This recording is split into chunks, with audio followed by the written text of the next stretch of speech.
우리 생태마을에 노인대학이 많이 오거든요. 그리고 우리 이제 항아리가 거의 1000개 정도 돼요. 항아리가 1000개 정도 되는데 항아리는 열어보면 안 돼요. 그러니까 이제 노인 할머니 한 분이, 내가 들은 얘기야. 할머니 한 분이 와갖고 그 문을 이렇게 걸어두거든요. 근데 문을 열고 들어가더래. 그 항아리 있는 대로. 그래서 봉사자가 할머니 거기 들어가시면 안 돼요. 들은 척도 안 하고 들어가더래. 거기를. 그러더니 이제 항아리를 하나하나 보더래. 그래서 할머니 그 항아리 열어보면 안 돼. 들은 척도 안 하고 항아리를 고무밴드를 벗기더래. 할머니 그 찍어 먹으면 안 돼요. 들은 척도 안 하고 찍어. 그 항아리 하나 200만 원인데 300만 원인데 그거 하나 저기 막 거기에 구데기 생기면 누가 책임질 건데. 예. 그래서 우리가 나이를 먹어가면 먹어갈수록 상식이 가득 차야 돼요. 나이가 먹을수록 어린아이가 돼가는 경우가 참 많아요. 김창린 필립보 신부님이 나하고 궁합이 제일 잘 맞았던 신부님이에요. 근데 이 신부님은 내가 신학생 때 별명이 호랭이 신부님이에요. 호랭이 신부님. 호랭이 신부님인데 얼마나 무서웠느냐 하면은 미사 딱 문 딱 잠궜어요. 미사 시작하면은. 그리고 미사 때 움직이잖아요? 그 자리에서 쫓아냈어요. 나가라고. 미사 때 움직이면은. 조금도 떠드는 걸 못 보셨어요. 조금만. 만약에 애가 뛰어다닌다 그럼 애 3살 4살도 욕을 바가지로 얻어먹어요. 욕을. 그리고 그 엄마는 말할 것도 없고. 하면은 내가 그 신부님 철산성당 보좌신부로 있을 때인데 미사를 하는데 꼬마가 저 앞에서부터 오는 거야. 모든 교우들이 얼음이 됐어요. 혼날 거 이제 시작이 되니까. 근데 신부님 딱 미사 다 멈춘 거예요. 얘는 아무것도 모르고 막 3살 4살짜리가 오는 거야. 근데 딱 신부님이 입이 참 북한 분이라 거치세요. 이 애새끼 엄마 누구냐고. 나오라고. 이 거룩한 미사에 이렇게 애새끼를 막 놔두고 이 엄마 나오라고. 근데 진짜 중요한 거는 그 엄마가 끝까지 안 나왔다는 거야. 너무 무서우니까 못 나온 거야. 그래서 누가 데리고 나갔느냐면 미사 봉사자가 데리고 나간 거예요. 그래서 그 엄마 1년 동안 뭐라고 그랬냐면 저거 엄마이길 포기한 인간이라고. 저기 엄마냐고. 내가 40이 돼서 제일 감사한 것 중에 하나가 미운 사람이 하나도 없는 거예요. 그리고 미운 사람이 없다 보니까 마음에 평화를 많이 찾게 되더라고요. 근데 문제는 마음에 안 드는 놈들은 너무 많아. 근데 여러분들 인생 살면서 모든 사람들이 마음에 들 수 있을까요? 그건 불가능해요. 왜 불가능하냐면은 보수가 있고 진보가 있고 또 정치에 관심이 있는 사람이 없고 정치에 관심이 없는 사람이 있고 환경에 관심이 있는 사람이 있고 인권에 관심이 있는 사람하고 다 달라. 다 달랐는데 어떻게 나하고 생각이 다르다고 미워할 필요까지 있느냐 이거예요. 그냥 네모난 놈은 네모난 대로, 세모나면 세모난 대로, 동그라면 동그란 대로 인정해주면 돼요. 그리고 제가 40이 들어서 제일 감사한 것 중에 하나가 30대 때는 일일이 다 지적해주고 가르쳐야지 속이 편했는데 40대는 안 그래요. 왜 안 그러느냐면 귀찮아. 그런 거를 일일이 다 신경 쓴다는 것 자체가 귀찮아요. 그런 것까지 신경 쓰고 살 필요가 없는데 뭐하러 그렇게 그 세세한 것까지 관심을 갖고 사느냐 이거예요. 어제는 이제 수원 우리 내 2번째 멘토 신부 성당에 가서 강의를 하게 됐는데 오늘 평화방송 한다고 좀 이렇게 마사지를 받으려고 그랬는데 마사지 예약한 사람이 까먹고 집에 휴가를 가버렸다고 그러더라고요. 그래갖고 이제 직원을 바깥에서 운전하는 직원을 한 30분 정도 기다리는데 그 성균관대학 수원에 성균관대학이 있는 데인데 그 수많은 젊은 여대생들이 확 지나가더라고요. 그런데 참 슬픈 건지 좋은 건지 모르겠는데 지나만 가지 얼굴이 안 보여. 눈이 이게 침침해갖고요. 이쁜 여자가 안 보여. 이쁜 여자가. 그것도 한편으로는 참 좋다 그런 생각도 들더라고요. 근데 이제 30분을 내가 길에서 기다리다가 직원이 뭐 때문에 잘못돼갖고 늦게 도착을 했는데 내가 딱 탔는데 우리 직원이 그러는 거예요. 지금 왜 신경질을 안 부리세요? 그러더라고요. 근데 부리고는 싶은데 기운이 없어. 신경질 부릴 기운이 없어. 그래서 나이를 먹는 게 좋은 면도 있구나. 사소한 것에 신경이 점점 멀어지는 참 좋은 것도 있구나, 이런 생각이 들어요. 제가 늘 강의 때 말씀드리지만은 우리가 모든 사람 사랑하기 쉽지 않아요. 근데 문제는 동그란 사람들이야. 마음이 예쁜 사람들은 모든 사람 사랑하려고 그래요. 난 그 사람들이 제일 짜증나는 사람들이에요. 모두 사랑하려고 덤비는 사람들. 예수님은 모두 사랑하라고 그런 적이 없어요. 서로 사랑하라고 그랬죠. 이제 모두 사랑하라고 그랬어요. 여러분도 오늘 이후부터 서로 사랑하세요. 우리 인생에는 궁합이 맞는 사람이 있어요. 이거 아주 중요합니다. 나하고 궁합이 맞는 사람이 있어요. 저는 내 인생에 참 궁합 맞는 사람들이 많은 편인데, 내 인생 가장 궁합 잘 맞았던 분은 2012년에 돌아가신 87세에 돌아가신 김창린 필립보 신부님이 나하고 궁합이 제일 잘 맞았던 신부님이에요. 이 신부님은 참 원칙적인 분이세요. 신앙에 애누리가 없는 분이에요. 그리고 내가 보좌 신부 때 이렇게 보면은 판공성사 이제 한참 하잖아요. 그럼 우리 그때는 신자가 14,000명이었어. 그러면은 고해 성사를 주면은 신부님 고해에 들어가면 혼이 나니까 신부님 고해 손 안 들어가는 거예요. 그 내 고해만 나가보면 막 신부님 없어. 그 신부님 기다리다가 딱 나와갖고 이리 와 소리를 질러요. 그럼 저 끝에 있는 사람들이 어쩔 수 없이 가. 신부님 고해서 들어가면 다시 이쪽에 와서 붙는 거야. 내 쪽에 와서. 그래서 내가 하루에 500명씩 성사를 준 적이 있어요. 하루에 500명씩. 그러니까 그렇게 성사를 많이 줘갖고 나중에는 어떤 보좌 신부 때 어떤 병에 걸렸는지 하도 이걸 많이 하다가 이제 한 번은 이제 문을 열고 고해를 듣는데 대답이 없는 거야. 그래서 왜 고해를 안 하냐고 눈을 떠봤더니 내 침대에서 옆에 창문을 열고 이러고 있더라고요. 창문을 열고. 그렇게 무서운 신부님이었는데 참 편안했어요. 그리고 신부님, 내가 평창의 성 필립보 신부님 본명이 필립보예요. 김창림 필립보. 신부님, 나 생태마을 꾸미고 싶다고. 네가 한다면 내가 도와줄게. 그래갖고 신부님이 30억 평생 북한에서 넘어가고 학비 고생을 많이 하고 신학생들 장학금 한다고 신부님 모아둔 거 30억을 내놓으신 거예요. 근데 신부님이 이제 은퇴를 하셨어요. 마지막 11년 동안 내가 모시고 살았어요. 근데 한 번도 서로 큰 소리 얼굴 붉힌 적이 없어요. 그렇게 무서운 신부님인데 한 번도 얼굴을 붉힌 적이 없어요. 신부님하고 뭐 에피소드가 너무 많은데, 신부님이 당신 성구가 서로 사랑하라야 내 성구 액자 너한테 줬는데 어디 있느냐고 2년을 괴롭히더라고요. 2년을. 나는 그런 거 본 적 없다. 이놈 새끼, 내가 너한테 성구 줬는데 네가 내 걸 우습게 한다고 욕을 먹었는데, 나중에 알고 보니까 신부님 그 철산성당 사무실에 있었던 거야. 근데 내가 그것 때문에 황당한 게 아니야. 서로 사랑하라는 성구를 내가 찾아서 우리 지금 생태마을에 걸어놨는데 참 기가 막혀요. 서로 사랑하라 그러는데 이렇게 그 뒤에 배경 그림이 뭔지 아세요? 호랑이 2마리가 서로 끌어안고 있는 거야. 한번 생태마을에 오시면 한번 보세요. 하여튼 호랑이. 그런데도 신부님하고 마지막까지 정말로 아버지 아들같이 잘 지냈어요. 근데 이제 신부님이 2월 15일 날 입원하셨는데, 뭐 이제 한 3개월 보름 정도 했는데 월요일 날 돌아가실 것 같아서 우리 주교님들 다 모이고 교구청 신부들 다 모여갖고 돌아가신다고 그러는데, 신부님이 안 돌아가신 거야. 밤 12시가 돼도. 그러니까 뭐 주교님 뭐 황신부 있을 거지, 우리 각계 뭐 교구청의 신부들 우리 각계 다 가고 나만 돌아가시는 언제 돌아가시나 보는데 새벽 3시까지도 안 돌아가시네. 나는 다음날 강의 있는데 라고 신부님 하여튼 나 지금 바빠서 간다고 갔는데, 이틀 지났는데 느낌이 이상해. 그래서 부관장 신부한테 네가 나머지 다 해라. 나 아무래도 신부님 돌아가실 것 같다. 그래서 이제 수원 빈센트 병원에 왔어요. 딱 왔는데 신부님이 이틀 동안 혼수 상태에 계시더라고. 그래서 내가 신부님 귀에다가 이렇게 말했어요. 신부님 이제 가셔라. 신부님 힘든데 신부님도 가셔야지. 신부님도 편안하고 나도 힘들어 죽겠다 왔다 갔다.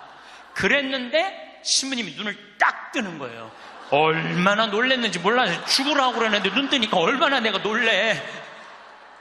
그랬더니 그 신부님 모시는 자매가 그러더라고요. 부부가 아유 저거 보라고 이틀 동안 그렇게 많은 신부님들이, 그렇게 많은 그 은인들이, 지인들이 와서 신부님 눈 뜨라고 그래도 눈 한 번 안 뜨더니, 저 사랑하는 신부가 와서 신부님 이제 가시라고 그러니까 눈 뜨는 거 보라고.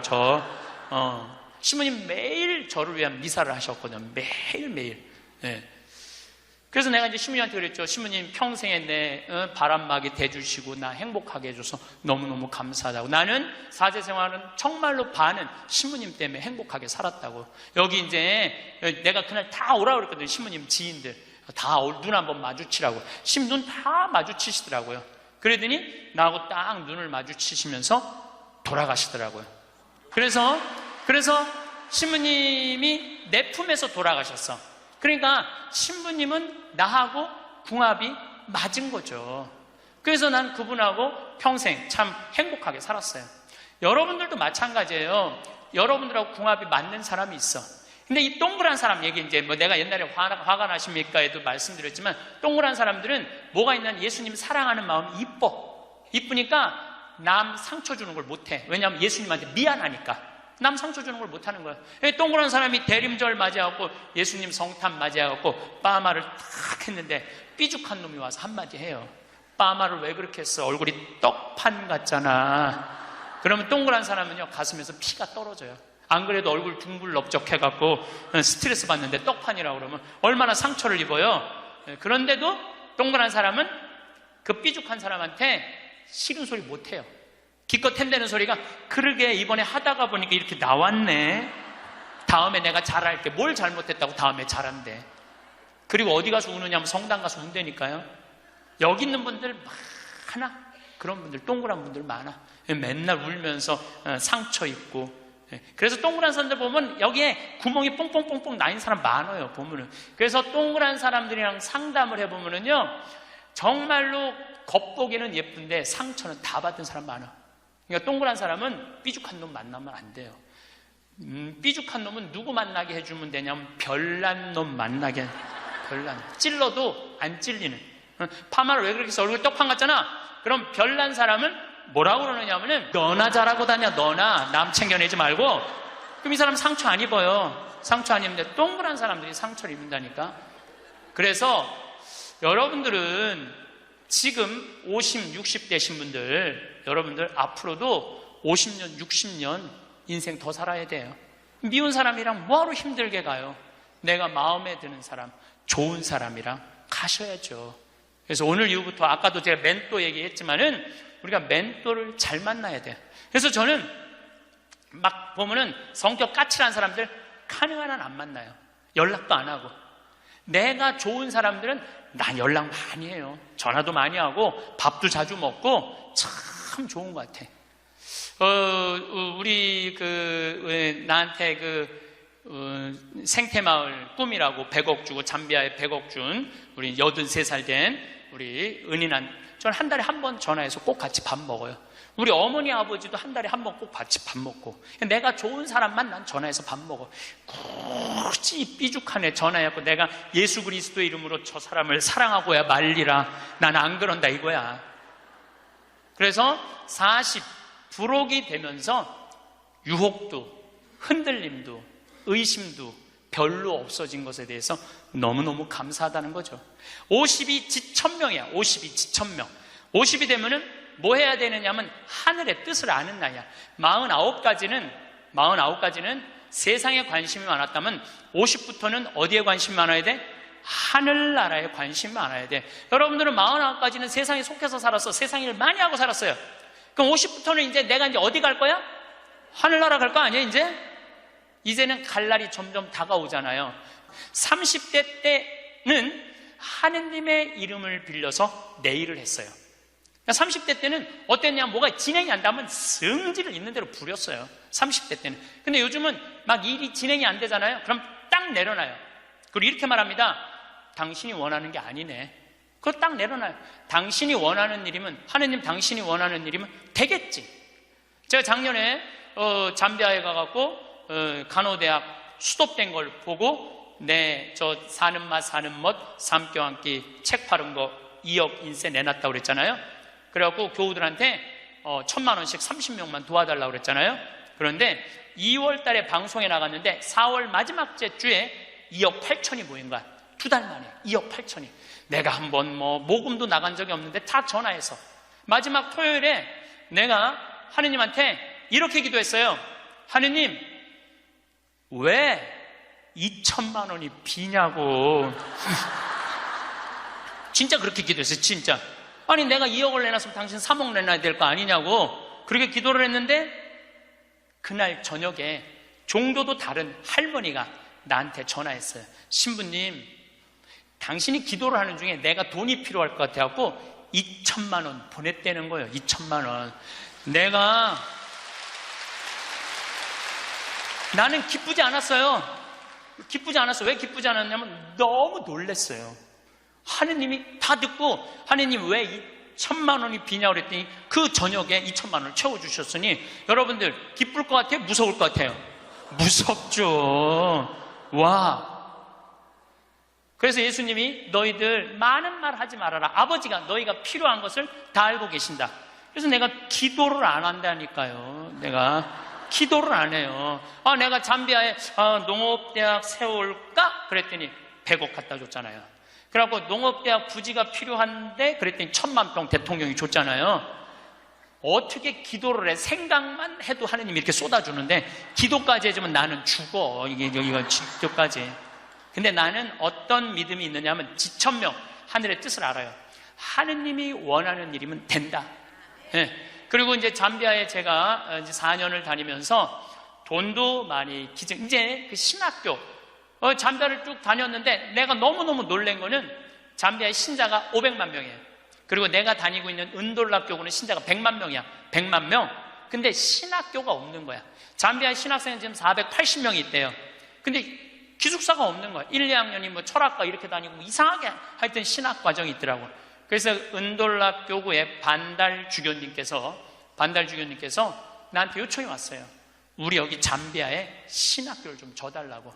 근데 그 신학교 짓는 거 어렵잖아. 땅 이미 1000만 평 있고 10억이면 신학교 짓거든요. 10억이면 벌써 100억 기증 받았고 나는 농업대학만 할 생각을 했지 그 신학교 줘줄 생각을 안 했거든요.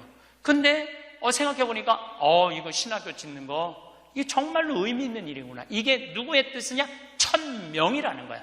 하느님의 뜻이구나. 그래서 요즘 이제 신학교를 이제 설계를 다 끝냈어요. 신학교 설계도 다 끝났어. 그래갖고 짓는데 이제 반달 주교님이 지난 10월 달에 한국에 들어오셨어요. 근데 또 마침 우리 수원교구의 이용훈 주교님께서 그러면은 저도 그렇죠. 우리 수원교구 주교님 이름으로 책임지고 끝까지 져주기로 두 주교님께서 사인을 딱 했어. 내가 그걸 보면서 그래 하느님이 이렇게 역사하시는구나 그런 걸 느끼면서 내 일을 하는 게 아니라 이제 누구 일을 해? 하느님의 일을 해. 하느님의 일을 하니까 내가 책임질 필요 있어요 없어요? 없어. 누가 책임져야 돼? 하느님이 책임져야 돼.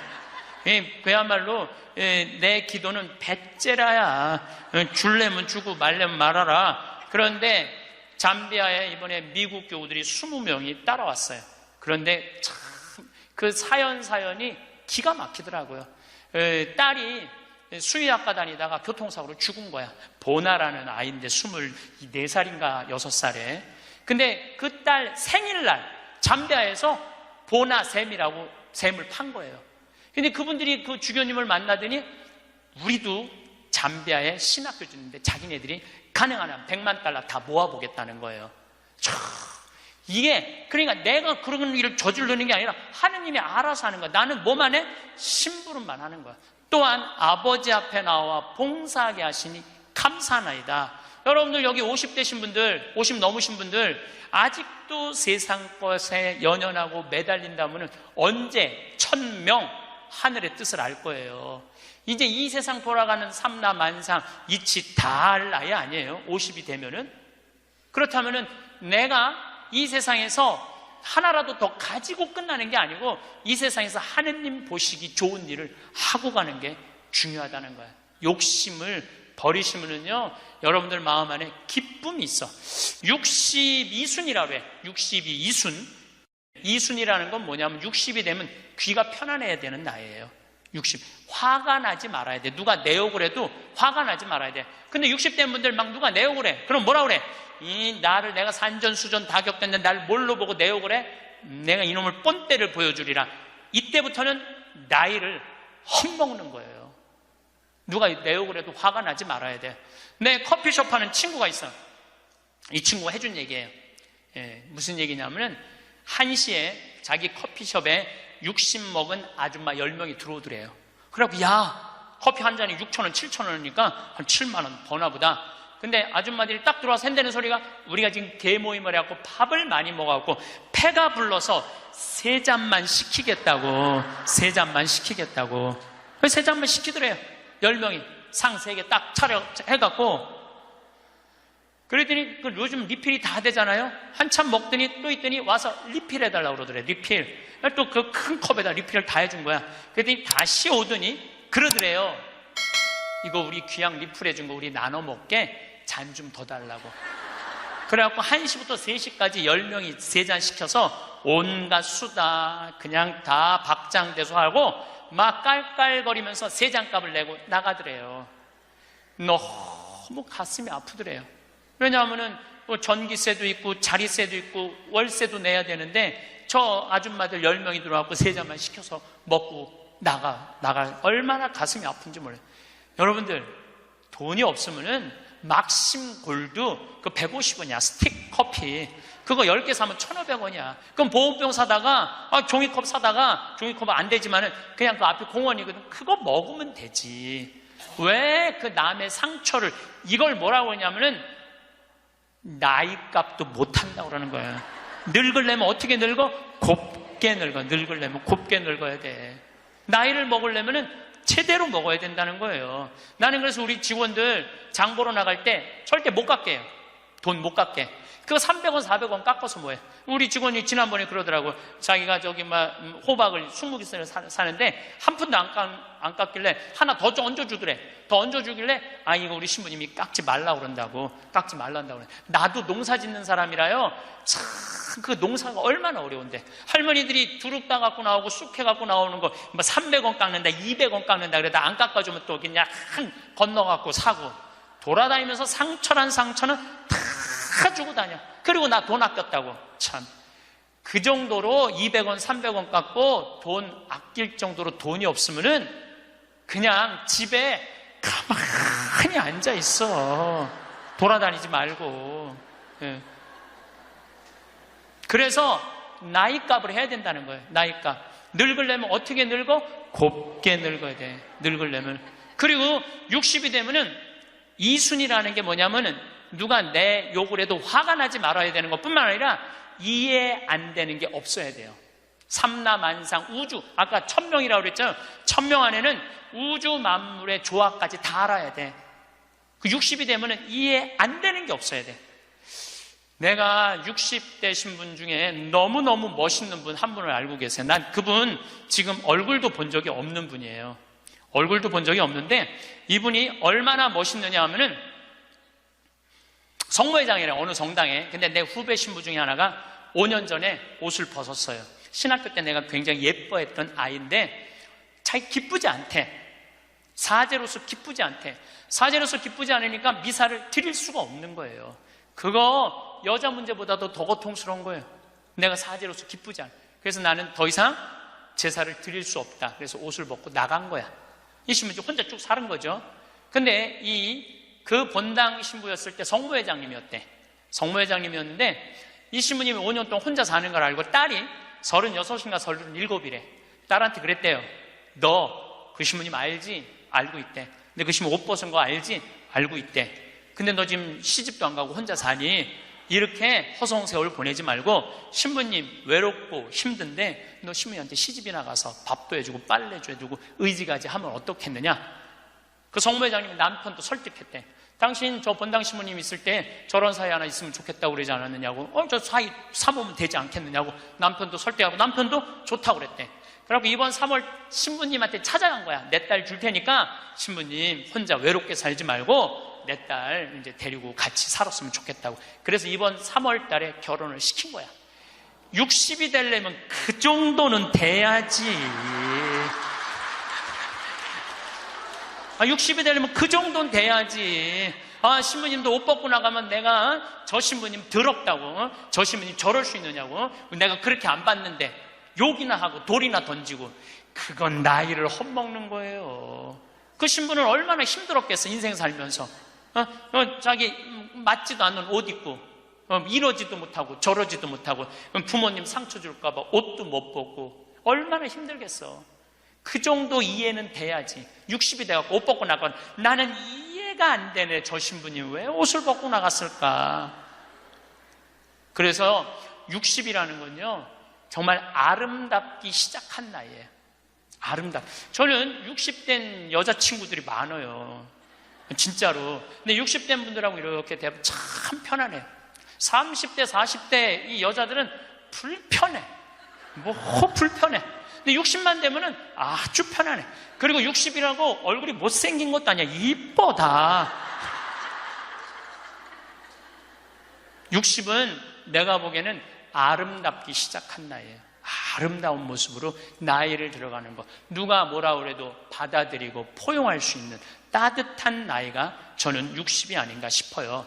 70이 종심소욕 불육이라고 그래요. 뭐라 그러면 70이면 마음을 따른, 욕구가 일어나는 마음을 따라도 법에 어긋남이 없는 나이야. 그러니까 내가 한 70 넘은 분이 내가 욕심껏 행동을 해도 그게 법에 어긋나지 말아야 돼. 다시 말해서 좀 쉽게 얘기하면 우리 천주교 교우들 알아듣기 쉽게 말하면 70에 내가 하는 행동이 하느님이 하는 행동하고 똑같아야 돼. 70은. 근데 70된 할머니들 막 잔치집에 갔는데 그냥 부친 게 맛있다고 꼬쟁이에 그 집에 부친 게 남든 모자라든 상관하지 않고 꼬쟁이에 싸갖고 막, 그게 이제 늙으려면 곱게 늙으려는 거예요. 그러면 안 된다는 거예요. 70. 불류구라는 게 뭐냐면 자야, 자. 예. 자가 넘침이 없는 거. 우리 요셉 성인을 의인이라고 그러죠? 왜 의인이라고 그러는지 아세요? 목수들은 자가 생명이에요. 그래서 길이가 정확해야 돼. 그래서 목수들은 재판할 때도 누구를 불러냐? 목수를 불러요. 목수를 불러갖고 이 사람이 정확하게 계산한 거냐? 누가 다 계산해줘? 목수들이 계산해줘서 그 의인이야, 의인. 그러니까 어긋남이 없는 거야, 어긋남이. 70이 되면은. 근데 70이 됐는데도 불구하고 욕심을 부리고. 난 70된 할머니들 싸우는 거 많이 봤어요. 근데 공자님이 73살까지 살다가 죽었어. 무슨 얘기냐면은 천지가 80이 넘게 사는데 70까지만 얘기를 하고 죽은 거야, 공자님이. 80은 어떻게 살으라고. 그래서 내가 80을 내가 생각을 해봤어요. 80은 뭐 해야 되는 나이냐면은 생생지심의 나이예요. 생생지심이라는 게 뭐냐면은 생명을 사랑하는 나이야. 80은 생명을 사랑하는 나이. 80까지 살면은 여러분들 감사하지 않아요? 감사하죠?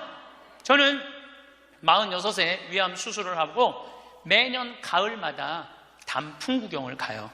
매년 셋째 주 월요일 날 우리 부관장 출신 신부들하고 단풍 구경을 가는데 너무너무 아름답더라고. 그때 내 기도문이 뭐냐면, 하느님, 올해도 단풍을 보게 해주셔서 감사합니다. 이렇게 아름다운 단풍을 보게 해주셔서 감사합니다. 근데 80이 된 분들은 단풍을 몇 번을 보는 거야? 80번을 보는 거 아니에요. 얼마나 감사해. 근데 80 먹은 할머니들 뭐 다리도 아프고 허리도 아프고 귀찮지. 근데 이렇게 말해요. 늙으면 죽어야 돼. 사는 게 귀찮아. 사는 게 재미가 하나도 없어. 내가 인생 살아보니까 믿을 놈 한 놈도 없어. 머리 검은 짐승한테는 잘해주는 게 아니야. 80 먹은 할머니가 이렇게 부정적인 얘기를 하면은요, 이 할머니는 인생을 실패한 할머니예요. 실패한 거 아니에요? 생명을 사랑하는 나이. 오늘도 이렇게 하루를 나한테 선물로 주신 하느님한테 감사하다고. 진달래를 보면 이번에도 한 번 더 이 아름다운 진달래를 보게 해주셔서 감사하다고. 단풍을 보면 이 아름다운 단풍을 한 번 더 보게 해주셔서 감사하다고. 살아있음에 대해서 감사하고.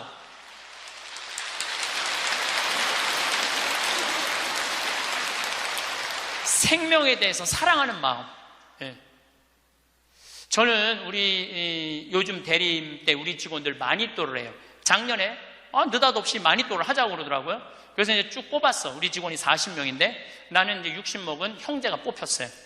근데 한 달 동안 그 형제만을 위해서 기도한다는 게 좀 그렇더라고요. 왜냐하면 내가 40명의 목자인데, 그래서 내가 매일 한 명씩 이름을 부어서 묵주기도 5단을 해줬어요. 나는 어떤 신념이 있느냐면 하루에 묵주기도 기도 5단 이상 하면 안 된다는 신념이 있어요. 5단도 힘들어 죽겠는데 막 20단, 30단 하는 사람들 보면은 놀라워. 뭐 한다고 20단, 30단씩이나 해. 하루에 5단 이상 하면 안 된다는 신념이 있어요. 그런데 날짜는 30일인데 직원은 40명이잖아요. 그러니까 5단은 무조건 선물로 줘야 될 거 아니야. 하루에 10단을 하게 되더라고요. 그런데 하루가 너무 충만한 거야. 막 10단을 하니까 더 충만한 거야. 이거 봐라. 이 남을 위해서 기도하는 게 참 좋으네. 너무 좋더라고, 기도하는 게. 근데 다 못했어요.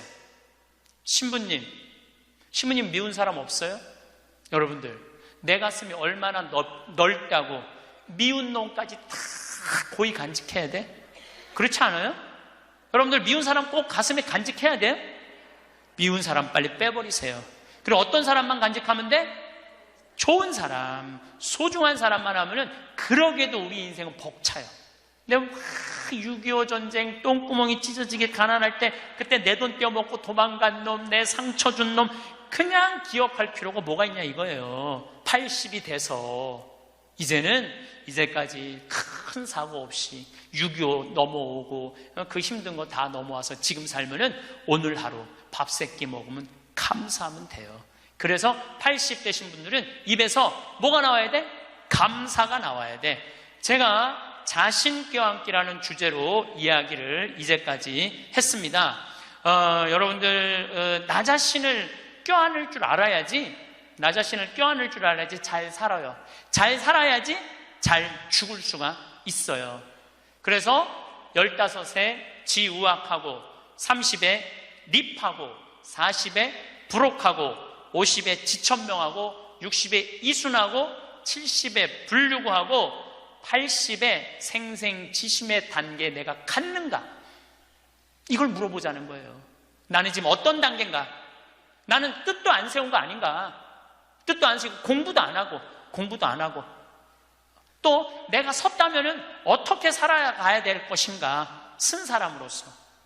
나는 정말로 욕심 없이 유혹받지 않고 악의 유혹을 받지 않고 정직하게 살아갈. 그리고 하늘의 뜻은 내가 알고 있는가? 하늘의 뜻은. 그리고 마음이 평화롭게 이순하고 있는가? 내가 하는 행동이 하느님이 하는 행동하고 똑같은가? 그리고 생명을 사랑하는 나인가? 그걸 알아야 돼. 그러면은 그런 정도의 사람이 되려고 그러면 공부해야 돼. 신부님, 저는요 신학교 공부했죠, 환경공학 공부했죠, 그 다음에 글 공부했어요. 그래서 저는 한국문인 회원이고 국제 팬클럽 회원이에요. 물론 우리 가톨릭 문인 회원이에요. 그래서 글 쓰는 공부 많이 했어요. 제가 잘났다는 게 아니고 끊임없이 공부하는 걸 게을리하면 안 돼요. 신부님은 팔자가 좋아갖고 대학 다니고 싶으면 대학 다니고, 대학원 다니고 싶으면 대학 다니고, 그 다음에 무슨 교수한테 글 배우고 싶으면 글 배우고. 신부님 팔자가 좋죠. 여러분들, 내가 팔자가 좋은 게 아니에요. 여러분들도 얼마든지 배울 수가 있어. 내가 지금 왜 이 핸드폰을 들고 왔다 갔다 하느냐면은 여기에 대학이 들어있어요. 여기 유튜브를 통해서 모든 교수들 강의를 다 들을 수 있어요. 주옥 같은 강의가 다 들어있어요. 역사를 배우고 싶으면 역사를 치면 나오고, 철학을 배우고 싶으면 철학을 나오고, 성서를 치면 성서가 나오고, 그냥 너무너무 많아. 여기 휴대폰에 이거 맨날 메시지하고 전화 받는 걸로 하지 말고, 신부님 이거 어떻게 찾아요? 손자들한테 해달라고 그래. 손자들한테 이렇게 얘기하세요. 그게 손자들 교육이에요. 얘야, 나 소크라테스 변론이라는 거 듣고 싶은데, 변론이라는 걸 듣고 싶은데 이거 좀 내가 누르면 바로 나오게 해줘라. 그럼 걔 그거 찾아서 걔도 공부해. 맨날 게임만 하다가 할머니가 이거 좀 깔아달라고 그러면 걔 기가 막히게 깔아줘요. 누르면 나와. 누르면 막 결국은 내가 서야 돼. 내가 깨우쳐야 돼. 배우고 익히니 이 또한 기쁘지 아니한가? 라는 우리 공자님 말씀대로 저는 여러분들이 공부했으면 좋겠어요. 공부를 하면은요, 소크라테스 말처럼 지식은 덕으로 가고 덕은 곧 행복으로 이어진다는 거예요. 그래서 우리 교우들 열심히 공부하셔서 조금 더 성숙한 사람으로 변화돼 나갔으면 좋겠어요. 오늘은 나이 들수록 외모가 중요한 이유에 대해 말씀드리겠습니다. 외모 관리도 부지런히 하셔서 품격 있는 노후 생활을 영위하시길 바랍니다. 부티보다 귀티나게 외모에도 신경 쓰라. 외모도 중요하고 실력도 중요하다. 나는 도덕적 문제와 관련해서는 사람들의 말을 크게 믿지 않는다. 교통신호를 지켜야 한다고 말은 하지만 실제 생활에서는 그렇게 하지 않는 사람들이 많기 때문이다. 말과 행동의 이중성이다. 이러한 이중성이 나타나는 것 중에 하나가 외모는 중요하지 않으며 마음이 중요하다는 말이다. 말은 그렇게 하면서도 외모를 본다. 중국 당나라의 관리 선발 기준이었고 조선시대의 인재 판별 기준이라는 신원서판에서도 외모가 첫째 조건이었다. 정신의학에서는 사람을 한 가지 면으로 판단하면 미숙하다고 본다. 그러나 이 세상은 사람을 외모로 판단하는 미숙한 환자들로 가득함을 명심하라. 바비 인형처럼 속이 텅 비어 있어도 예쁘면 뜨게 되고 가상의 인터넷 캐릭터 아바타를 치장하느라 정신없는 것이 이 세상이다. 나처럼 내 멋대로 하고 다녀도 아쉬울 것 없는 사람이 아니라면 신경을 써라. 일본의 야마다 오사무 역시 사람을 간파하는 기술에서 사람은 외관이 중요하다고 외친다. 외모 콤플렉스가 심하면 성형수술이라도 하라. 올 2월 21일자 월스트리트 저널에서 한국 여성들의 성형수술 풍조를 조롱하였다고 분개하는가. 웃긴 기사이다. 미국은 훨씬 더하다. 1996년 미국 격주간지 포춘은 미국 남성들이 외모에 쓰는 비용만 연 12조 원이라고 했다. 미국 피츠버그 대학 조사에 의하면 키가 188cm 이상인 남자들은 183cm 미만인 남자들보다 12.4% 더 많이 번다. 키높이 구두를 신어라. 94년 아메리칸 이코노믹 리뷰에 실린 연구조사에 따르면 능력이 같아도 잘생긴 사람은 못생긴 사람보다 임금을 10% 더 받는다. 똑같은 죄인일지라도 미녀는 무죄를 받을 확률이 더 높다는 미국 자료도 있다. 정신병동 같은 이 세상에서 살고 있는 한 변신하라. 의사 전달 효과 역시 55%는 몸짓 표정과 시선에 의존하며 38%는 목소리 톤에 그리고 7%만이 발표 내용에 의존한다고 한다. 머리 손질과 의상, 말투로도 당신은 변할 수 있다. 이때 부티를 내지 말고 귀티가 나도록 하라. 졸부처럼 돈과 상표만 걸치지 말고 귀족적 세련됨을 갖추라. 그것은 온몸에서 퍼져나온다. 전화 음성이나 운전 습관, 의상 코디에서도 귀티가 나오게 하라. 그것이 진짜 매력이다. 외모가 주는 이점은 남들보다 앞선 출발선에 설 수 있다는 것이다. 물론 당신을 질주하게 하는 것은 궁극적으로 실력이다. 외모만 믿고 능력 개발을 등한시하면 생명이 결코 길지 않다. 외모에 자신이 전혀 없다고 그렇다고 좌절하지 말고 실력을 2배로 길러라. 이 세상은 당신이 넘어지면 잔인하게 짓밟고 지나가지만 당신에 일어서면 우러러 본다는 사실을 명심하라. 찰스 왕세자가 왜 젊고 아름다운 다이애나를 좋아했다가 턱주름 가득한 파커볼스를 사랑하는지도 한 번쯤 생각해보라. 빨리 부자가 되려면 부자들 마음을 읽어라. 부자가 원하는 것을 알아라. 부자가 된다는 것은 다른 사람들의 주머니에 있는 돈이 그들의 자발적 의사로 당신 주머니 속으로 들어와 쌓인다는 뜻이다. 만약 흉기를 들면 강도가 되는 것이고 속임수를 쓰면 사기꾼이 되며 연고에 호소하면 상대와의 친분을 이용하는 것이 된다. 시인 김용택은 세상의 길가에서 내 가난함으로 세상의 어딘가에서 누군가가 배부릅니다 하고 노래했지만 내 생각은 다르다. 내가 부자가 된다고 해서 가난한 사람들이 늘어나지는 않는다. 강도 사기, 연고, 판매처럼 다른 사람에게 손해를 끼치면서 돈을 모으는 방식으로는 결코 큰 돈을 모을 수 없기 때문이다. 사람들이 기쁜 마음으로 당신에게 지불하도록 만들어야만 부자가 된다. 어떤 나라에서든 20%도 안 되는 부자들이 80%의 돈을 소유하고 있다. 빨리 부자가 되려면 부자들과 주머니를 공유하는 방법이 좋다. 부자들이 흔쾌하게 당신에게 지불하고 싶어 한다면 당신은 훨씬 쉽게 부자가 될 수 있지 않을까? 어떤 사람들은 가난하고 무지한 사람들을 노린다. 가난한 자들에게 이상한 건강식품을 고가로 팔거나 사기성 투자를 유도하여 돈을 벌려는 사람들이여. 벼룩의 간을 빼먹는 짓은 하지 말라. 그래 보았자 벼룩의 간을 먹은 벼룩밖에 안 된다. 어쩌다 사업이 잘 된다 해도 악질 사장 물러나라는 직원들의 비난을 피하기 힘들다. 부자들과 주머니를 공유하고 싶다면 그들의 마음을 알아야 한다. 부자들이 원하는 것은 무엇일까? 가난한 동네에서는 땅 모양이나 전망 일조권이 문제가 되지 않는다. 먹고 살기 바쁜데 가격이 싸고 방을 많이 만들 수 있다면 최고다. 부자 동네에서는 얼마나 집의 모양이 잘 나오고 이웃에는 누가 살고 있으며 햇볕이 잘 들고 전방이 좋은지 등이 중요시된다. 같은 크기의 대형 아파트라고 할지라도 작은 평형이 섞여 있으면 가격이 낮게 형성된다. 그저 강이 보인다는 이유 하나만으로도 몇억 원을 더 지불하는 사람들이 부자들이다. 이처럼 실용성이 아닌 다른 요소들이 가격을 결정한다. 한때 일본 자동차들은 고급차로서의 이미지가 없었다. 약 15년 전 토요타 자동차의 회장은 젊은 엔지니어 10명을 뽑아서 특명을 내린다. 앞으로 1년간 미국에 가서 놀아라. 회사에서 준비한 호텔은 보통의 일본인들은 꿈도 꾸지 못할 최고급이었고 음식이나 자동차도 최고급이었다. 그들이 1년을 호합한 생활을 하며 놀고 오자 회장이 말했다. 이제 백만장자가 어떻게 사는지 알았는가? 그 백만장자들이 타고 싶어할 차를 만들어라. 이렇게 해서 등장한 렉서스는 미국의 고급차 시장에서 데이트를 친다. 부자들이 원하는 것을 알아라. 당신이 부자가 아니라면 부자들은 당신이 먹어본 음식, 당신이 받아온 서비스와 당신이 느끼는 기분, 그 이상을 이미 경험한 사람들이다. 당신에게 괜찮아 보이는 수준 정도라면 그들이 지갑을 열 까닭이 없다.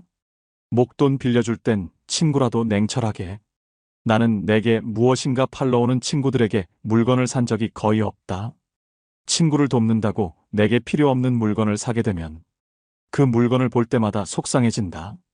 내게 필요한 물건일지라도 다른 곳에서 더 싸게 살 수 있는 물건을 친구를 돕는다는 미명하에 구입하게 되면 그 친구는 자신이 경쟁력이 없음을 계속 인식하지 못할 것이고 나는 현명하지 못한 구매를 한 것이 되고 만다.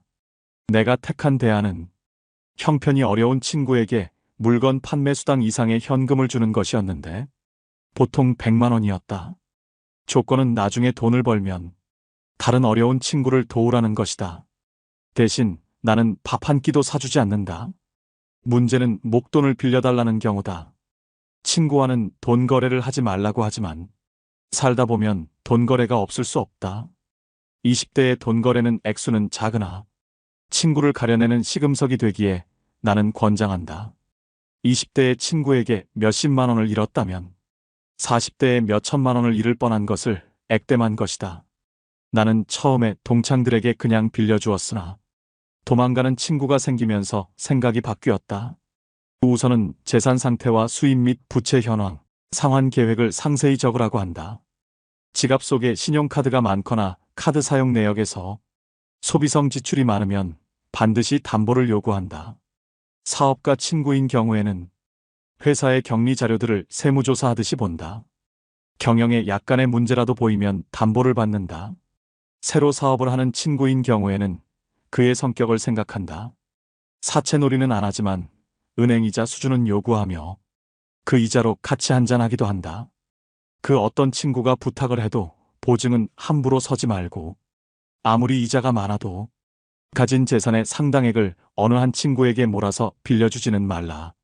그 친구 때문에 당신 가족이 눈물을 흘리게 될 수도 있다. 전문직에 종사하는 친구들이 목돈을 빌려달라는 경우는 조심하라. 그들이 갑자기 떼돈을 벌어 목돈을 갚을 수 있게 될 확률은 낮다. 부득불 큰 돈을 빌려줄 경우에는 부동산 담보를 받아라. 그 담보물의 선순위 관리자들이 많다면 당신 돈은 사라질 확률이 크다.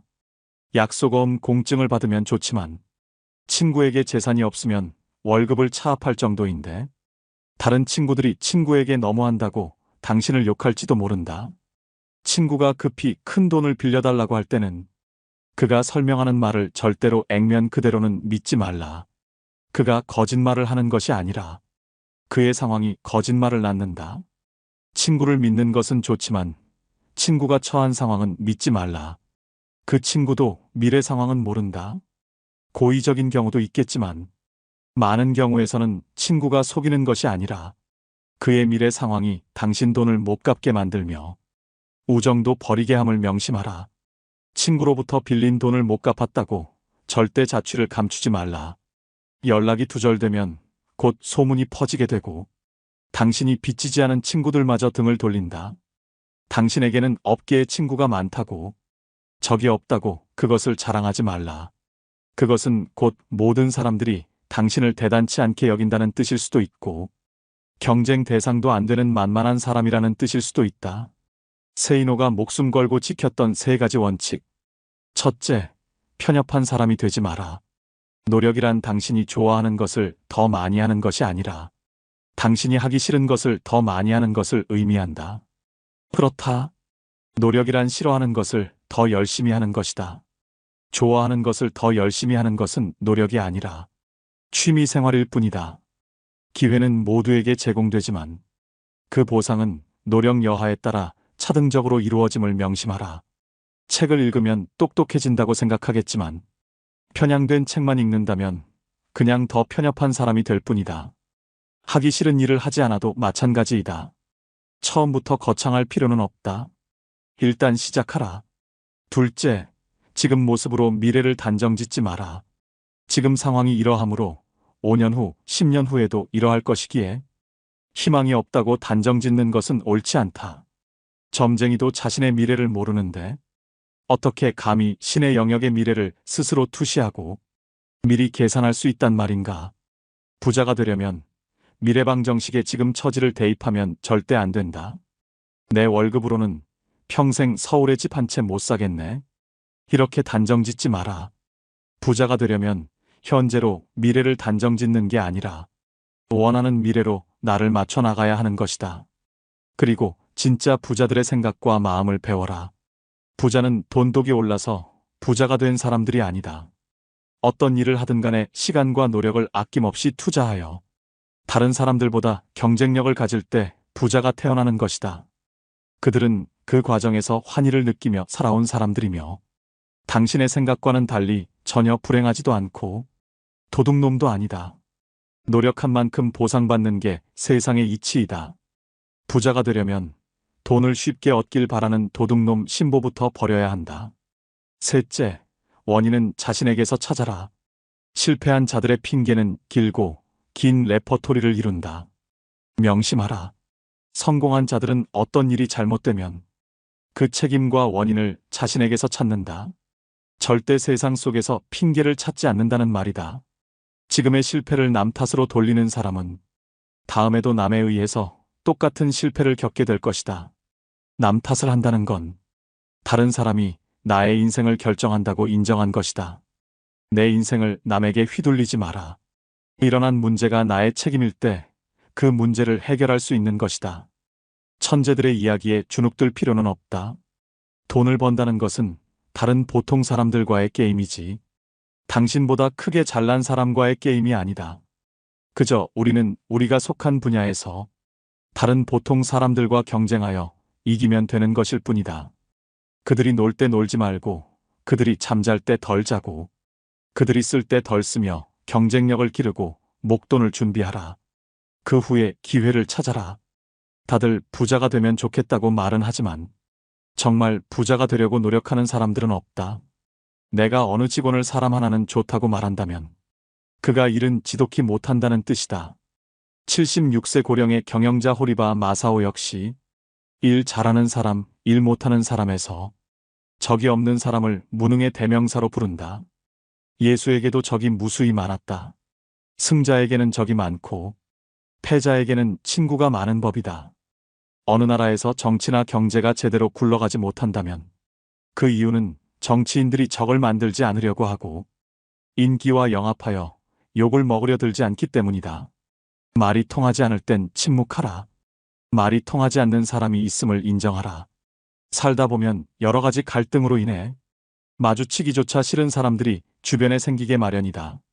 이런 경우 서로가 마음을 열고 대화를 해야 한다고 말하지만 아무리 얘기를 나눠도 매듭이 풀리지 않거나 대화 자체가 이루어질 수 없는 경우가 발생한다. 왜 이런 상황이 발생하는 것일까? 인간관계에서 갈등이 생겼을 때 사람들의 반응을 나는 4가지 유형으로 구분한다. 첫째는 갈등이란 있을 수 없다고 생각하는 형이다. 문제 자체를 없었던 것으로 하자고 하면서 좋은 게 좋은 거 아니냐는 식으로 덮어버리려고 한다. 대부분의 문제를 사소하다고 여기고 보다 더 큰 명분, 이를테면 화합, 사랑, 애국 같은 명제 밑에 모이라고 한다. 싸운 학생들을 억지로 악수하게 하는 선생도 이 경우에 속한다. 부모는 자식들 간의 갈등을 주로 이런 식으로 해결하려고 한다. 표면적으로는 갈등을 제거한 듯 보이지만 안에서는 계속 골마간다. 둘째는 문제의 본질과는 상관없는 권위나 지위에 의존하는 형이다. 문제를 일으킨 사람이 윗사람일 경우 주로 나이가 몇 살이냐, 어떻게 대들 수 있느냐는 식으로 말한다. 아랫사람이 잘못을 저질러 윗사람에게 야단을 맞았을 때 어떻게 그렇게 비인간적으로 야단칠 수 있느냐는 식으로 윗사람을 오히려 비난하는 경우 역시 이 부류에 속한다. 여자와 싸우다가 여자가 왜 그래라며 윽박지르는 남자들도 이 부류이다. 셋째는 다른 사람들에게 호소하는 형이다. 이런 사람들은 평상시에는 당사자에게 태연하게 행동하면서도 다른 사람들에게 자기 하소연을 늘어놓는데 오해와 과장 축소나 은폐, 모함이 따른다. 그러나 나중에 무슨 말을 했었는지도 제대로 기억을 못하거나 딱 잡아댄다. 당사자와 직접 이야기하는 경우는 드물며 오해가 풀어져도 사과하거나 반성하지 않는다. 다중인격적인 면모를 갖고 있으며 가장 멀리해야 할 대상에 속한다. 넷째는 책임을 밝히려고 하는 형이다. 보통 사람들은 입으로 직접 거론하기 힘들어하는 것들도 거침없이 끄집어내어 밝히고자 한다. 연장자들을 당황하게 만들며 상대방에게 서운한 혹은 괘씸함을 안겨주기도 한다. 자기 주관에 따른 이분법적 사고가 강하다. 자식에게 우리 대화하자고 해놓고 자식이 무슨 말을 하면 오히려 야단을 치고 그래서 자식이 침묵하면 이제는 말을 안 한다고 야단치는 부모도 이 유형에 속한다. 이러한 유형들은 누구에게나 조금씩 섞여 있으나 갈등이 발생하게 되면 어느 한 유형이 집중적으로 표출된다. 갈등에 대한 유형들이 서로 다를 경우에는 어느 한쪽이 백기를 들어야 화해가 이루어지지만 표면적인 것에 불과하다. 누군가와 갈등이 있다면 자신과 상대방의 논리 유형을 파악하라. 서로 다른 유형이라면 차라리 더 이상 만나지 말거나 그것이 어려우면 침묵하는 것이 서로를 위해 좋다. 당신에게는 당연한 말이 상대에게는 전혀 그렇지 않기 때문이다. 말이 통하지 않는 사람이 있음을 인정하며 살자는 말이다. 세이노의 성공담. 이생망이라는 단어가 있다. 이번 생은 망했다라는 뜻이다. 정말 그럴까? 노후력은 정말 개소리일까? 중산층 이하의 가정에서의 자녀들이 자신들의 처지를 부잣집 자녀들과 비교하면 그럴 수 있다. 가난한 집 자녀들의 경우에는 더더욱 그럴 수 있다. 그런데 잠깐만. 어느 시대이건 빈민층과 서민층, 부유층은 동시에 존재하여 왔다. 그리고 가난한 자도 부자도 계속 새로 생겨났다. 졸부 흉내내지 말고 먼저 목돈부터 모아라. 그리고 지식을 배양하라. 동아일보 지면에 세이노의 부자 아빠 만들기 칼럼을 연재하고 있는 세이노 씨는 그 자신을 학력도 남다르지 않고 머리도 좋지 않은 아주 평범한 사람이라고 말한다. 그래도 엄청난 부자가 되었다. 그는 돈을 버는데 굳이 똑똑한 사람들과 경쟁할 필요가 없다며 아주 평범한 사람들보다 약간 생각만 달리하면 큰 부자가 될 수 있다고 말한다.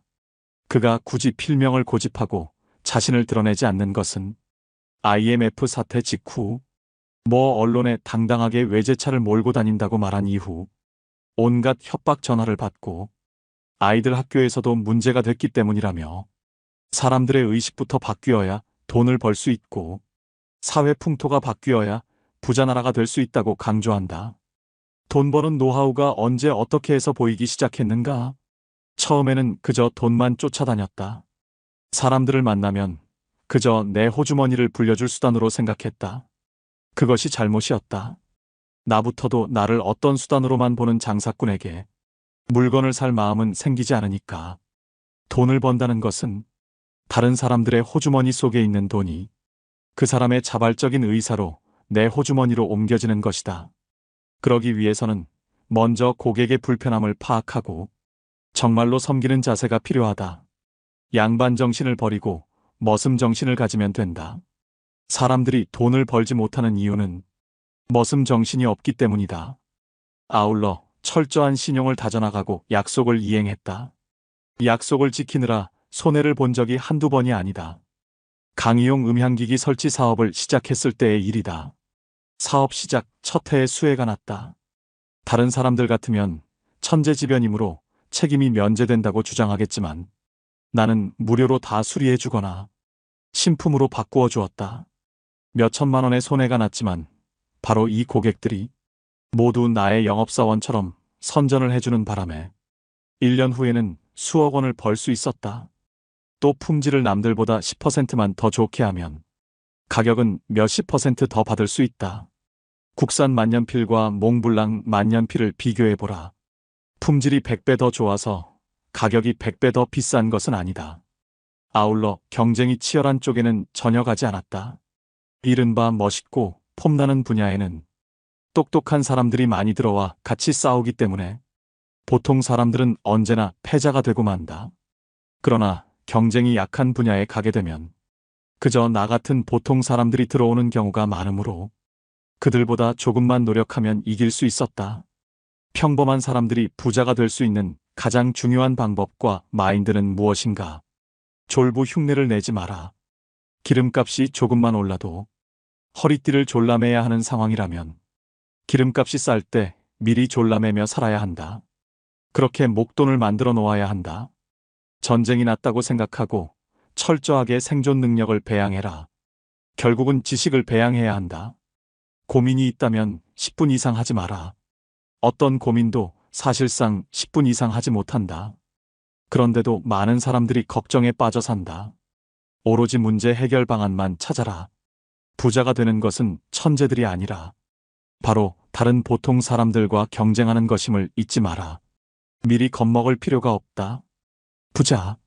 내가 지금 욕하는 사람이 미래의 내가 되지 않기 위해 노력했다. 큰 부자들은 사기를 치거나 속이지 않는다.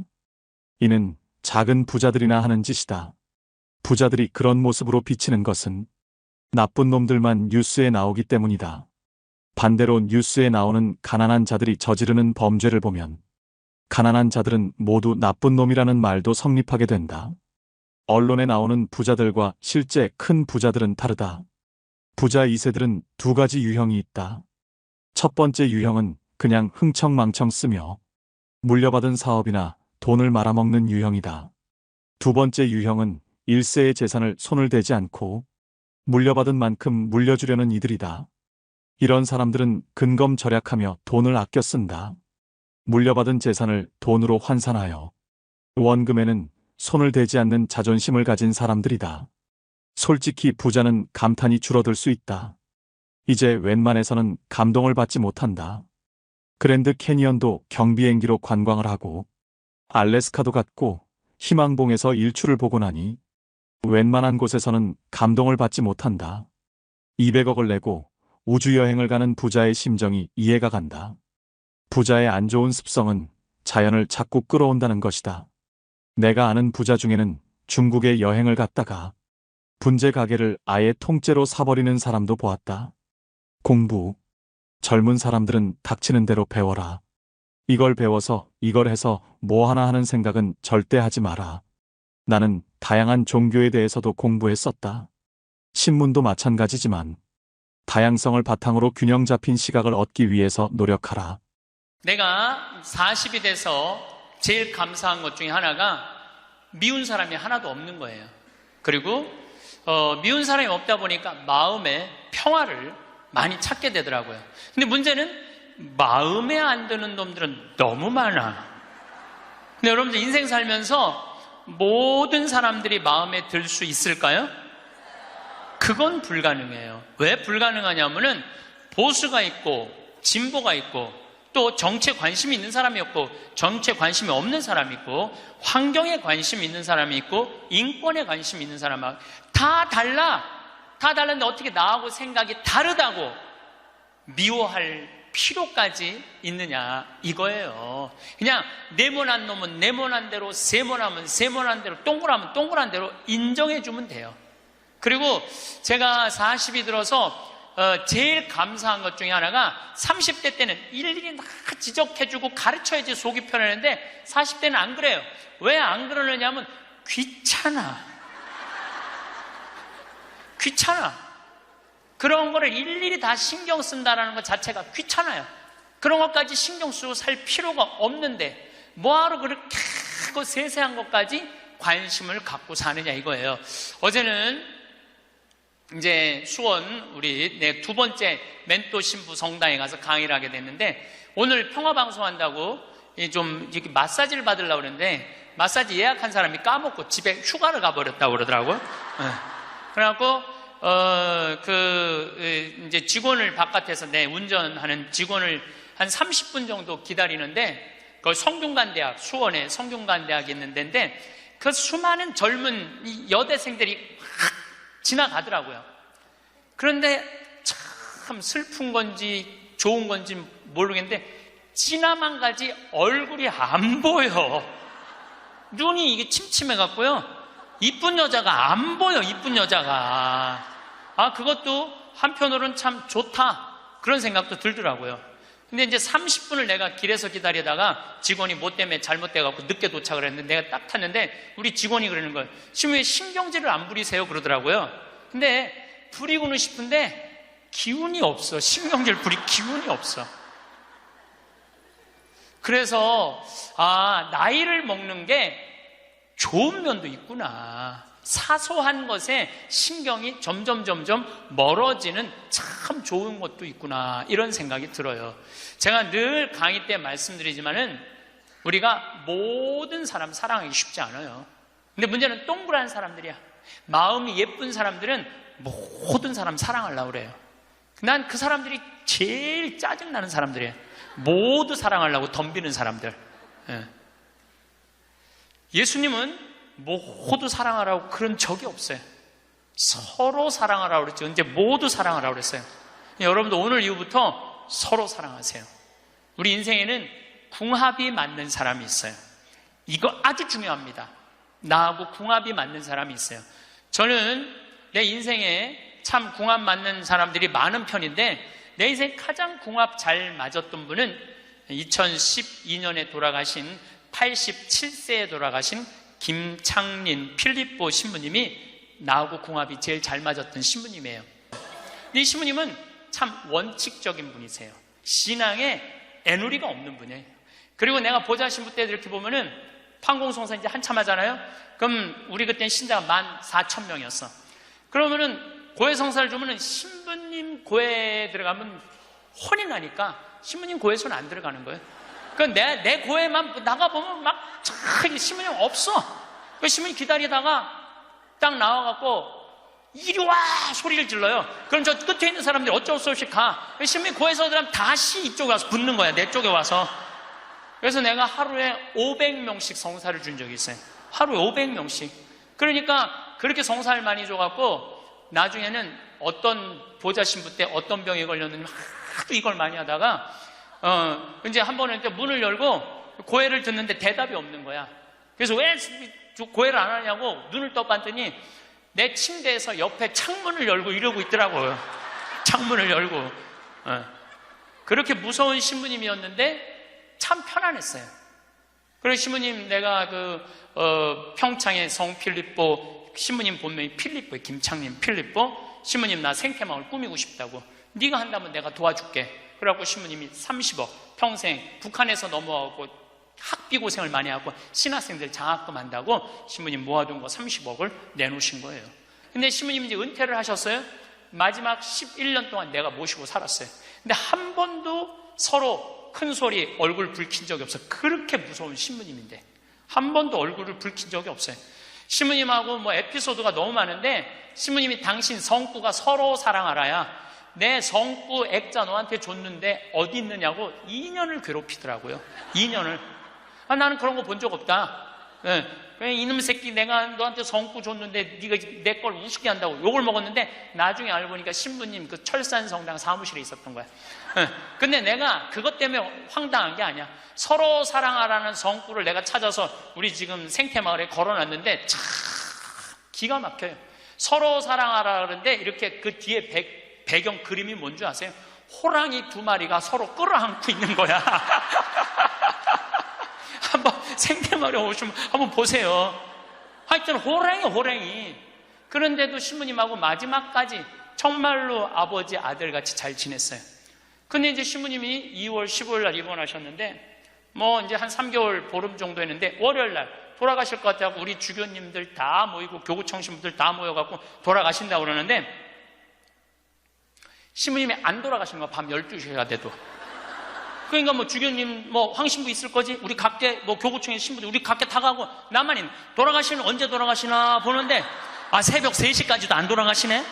나는 다음날 강의 있는데 라고 신부님 하여튼 나 지금 바빠서 간다고 가는데 이틀 지났는데 느낌이 이상해. 그래서 부관장 신부한테 네가 나머지 다 해라. 나 아무래도 신부님 돌아가실 것 같다. 그래서 이제 수원 빈센트 병원에 왔어요. 딱 왔는데 신부님이 이틀 동안 혼수 상태에 계시더라고. 그래서 내가 신부님 귀에다가 이렇게 말했어요. 신부님 이제 가셔라. 신부님 힘든데 신부님도 가셔야지. 신부님도 편안하고 나도 힘들어 죽겠다 왔다 갔다. 그랬는데 신부님이 눈을 딱 뜨는 거예요. 얼마나 놀랬는지 몰라요. 죽으라고 그러는데 눈 뜨니까 얼마나 내가 놀래. 그랬더니 그 신부님 모시는 자매가 그러더라고요. 부부가 저거 보라고 이틀 동안 그렇게 많은 신부님들이 그렇게 많은 그 은인들이 지인들이 와서 신부님 눈 뜨라고 그래도 눈 한 번 안 뜨더니 저 사랑하는 신부가 와서 신부님 이제 가시라고 그러니까 눈 뜨는 거 보라고 신부님 매일 저를 위한 미사를 하셨거든요. 매일매일. 네. 그래서 내가 이제 신부님한테 그랬죠. 신부님 평생에 내 바람막이 대주시고 나 행복하게 해줘서 너무너무 감사하다고. 나는 사제 생활은 정말로 반은 신부님 때문에 행복하게 살았다고. 여기 이제 내가 그날 다 오라고 그랬거든요. 신부님 지인들 다 눈 한번 마주치라고. 신부 눈 다 마주치시더라고요. 그러더니 나하고 딱 눈을 마주치시면서 돌아가시더라고요. 그래서 신부님이 내 품에서 돌아가셨어. 그러니까 신부님은 나하고 궁합이 맞은 거죠. 그래서 난 그분하고 평생 참 행복하게 살았어요. 여러분들도 마찬가지예요. 여러분들하고 궁합이 맞는 사람이 있어. 근데 이 동그란 사람 얘기 이제 뭐 내가 옛날에 화가 나십니까에도 말씀드렸지만 동그란 사람들은 뭐가 있냐면 예수님 사랑하는 마음이 이쁘니까 남 상처 주는 걸 못해. 왜냐하면 예수님한테 미안하니까. 남 상처 주는 걸 못하는 거야. 동그란 사람이 대림절 맞이하고 예수님 성탄 맞이하고 빠마를 탁 했는데 삐죽한 놈이 와서 한마디 해요. 빠마를 왜 그렇게 했어? 얼굴이 떡판 같잖아. 그러면 동그란 사람은요 가슴에서 피가 떨어져요. 안 그래도 얼굴 둥글럽적해갖고 스트레스 받는데 떡판이라고 그러면 얼마나 상처를 입어요. 그런데도 동그란 사람은 그 삐죽한 사람한테 싫은 소리 못해요. 기껏 햄대는 소리가 그러게 이번에 하다가 보니까 이렇게 나왔네. 다음에 내가 잘할게. 뭘 잘못했다고 다음에 잘한대. 그리고 어디 가서 우느냐면 성당 가서 운다니까요. 여기 있는 분들 많아. 그런 분들 동그란 분들 많아. 맨날 울면서 상처 입고. 그래서 동그란 사람들 보면 여기에 구멍이 뽕뽕뽕뽕 나인 사람 많아요. 보면은. 그래서 동그란 사람들이랑 상담을 해보면은요 정말로 겉보기는 예쁜데 상처는 다 받은 사람 많아. 그러니까 동그란 사람은 삐죽한 놈 만나면 안 돼요. 삐죽한 놈은 누구 만나게 해주면 되냐면 별난 놈 만나게. 별난. 찔러도 안 찔리는. 파마를 왜 그렇게 해서 얼굴 떡판 같잖아. 그럼 별난 사람은 뭐라고 그러느냐면은 너나 잘하고 다녀. 너나 남 챙겨내지 말고. 그럼 이 사람 상처 안 입어요. 상처 안 입는데 동그란 사람들이 상처를 입는다니까. 그래서 여러분들은 지금 50, 60 되신 분들, 여러분들 앞으로도 50년, 60년 인생 더 살아야 돼요. 미운 사람이랑 뭐하러 힘들게 가요? 내가 마음에 드는 사람, 좋은 사람이랑 가셔야죠. 그래서 오늘 이후부터 아까도 제가 멘토 얘기했지만은 우리가 멘토를 잘 만나야 돼요. 그래서 저는 막 보면은 성격 까칠한 사람들 가능한 한 안 만나요. 연락도 안 하고. 내가 좋은 사람들은 난 연락 많이 해요. 전화도 많이 하고 밥도 자주 먹고 참 좋은 것 같아. 우리 나한테 생태마을 꿈이라고 100억 주고 잠비아에 100억 준 우리 83살 된 우리 은인한, 저는 한 달에 한 번 전화해서 꼭 같이 밥 먹어요. 우리 어머니 아버지도 한 달에 한 번 꼭 같이 밥 먹고. 내가 좋은 사람만 난 전화해서 밥 먹어. 굳이 삐죽하네 전화해갖고 내가 예수 그리스도 이름으로 저 사람을 사랑하고야 말리라. 난 안 그런다 이거야. 그래서 40 부록이 되면서 유혹도 흔들림도 의심도 별로 없어진 것에 대해서 너무너무 감사하다는 거죠. 50이 지천명이야. 50이 지천명. 50이 되면은 뭐 해야 되느냐면 하늘의 뜻을 아는 나이야. 49까지는 세상에 관심이 많았다면 50부터는 어디에 관심이 많아야 돼? 하늘나라에 관심이 많아야 돼. 여러분들은 49까지는 세상에 속해서 살았어. 세상 일 많이 하고 살았어요. 그럼 50부터는 이제 내가 이제 어디 갈 거야? 하늘나라 갈 거 아니야 이제? 이제는 갈 날이 점점 다가오잖아요. 30대 때는 하느님의 이름을 빌려서 내일을 했어요. 30대 때는 어땠냐, 뭐가 진행이 안 되면 성질을 있는 대로 부렸어요. 30대 때는. 근데 요즘은 막 일이 진행이 안 되잖아요. 그럼 딱 내려놔요. 그리고 이렇게 말합니다. 당신이 원하는 게 아니네. 그거 딱 내려놔요. 당신이 원하는 일이면, 하느님 당신이 원하는 일이면 되겠지.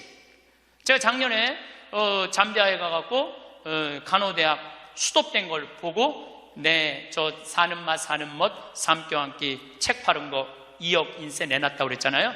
그래갖고 교우들한테 1,000만 원씩 30명만 도와달라고 그랬잖아요. 그런데 2월 달에 방송에 나갔는데 4월 마지막 주에 2억 8천이 모인 거야. 2달 만에 2억 8천이. 내가 한번 모금도 나간 적이 없는데 다 전화해서 마지막 토요일에 내가 하느님한테 이렇게 기도했어요. 하느님, 왜 2천만 원이 비냐고. 진짜 그렇게 기도했어요. 진짜.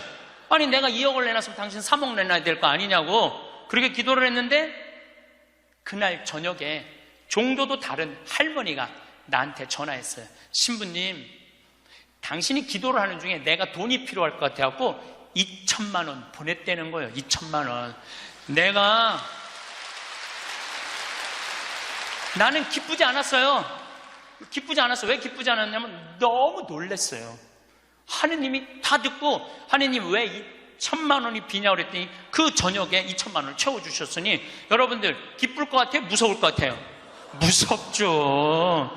와. 그래서 예수님이 너희들 많은 말 하지 말아라. 아버지가 너희가 필요한 것을 다 알고 계신다. 그래서 내가 기도를 안 한다니까요. 내가 기도를 안 해요. 내가 잠비아에 농업대학 세울까? 그랬더니 100억 갖다 줬잖아요. 그래갖고 농업대학 부지가 필요한데 그랬더니 1,000만 평 대통령이 줬잖아요. 어떻게 기도를 해? 생각만 해도 하느님이 이렇게 쏟아주는데 기도까지 해주면 나는 죽어. 이거 기도까지. 근데 나는 어떤 믿음이 있느냐 하면 지천명 하늘의 뜻을 알아요. 하느님이 원하는 일이면 된다. 네. 그리고 이제 잠비아에 제가 이제 4년을 다니면서 돈도 많이 이제 그 신학교 잠비아를 쭉 다녔는데 내가 너무너무 놀란 거는 잠비아의 신자가 500만 명이에요. 그리고 내가 다니고 있는 은돌라 교구는 신자가 100만 명이야. 100만 명. 근데 신학교가 없는 거야.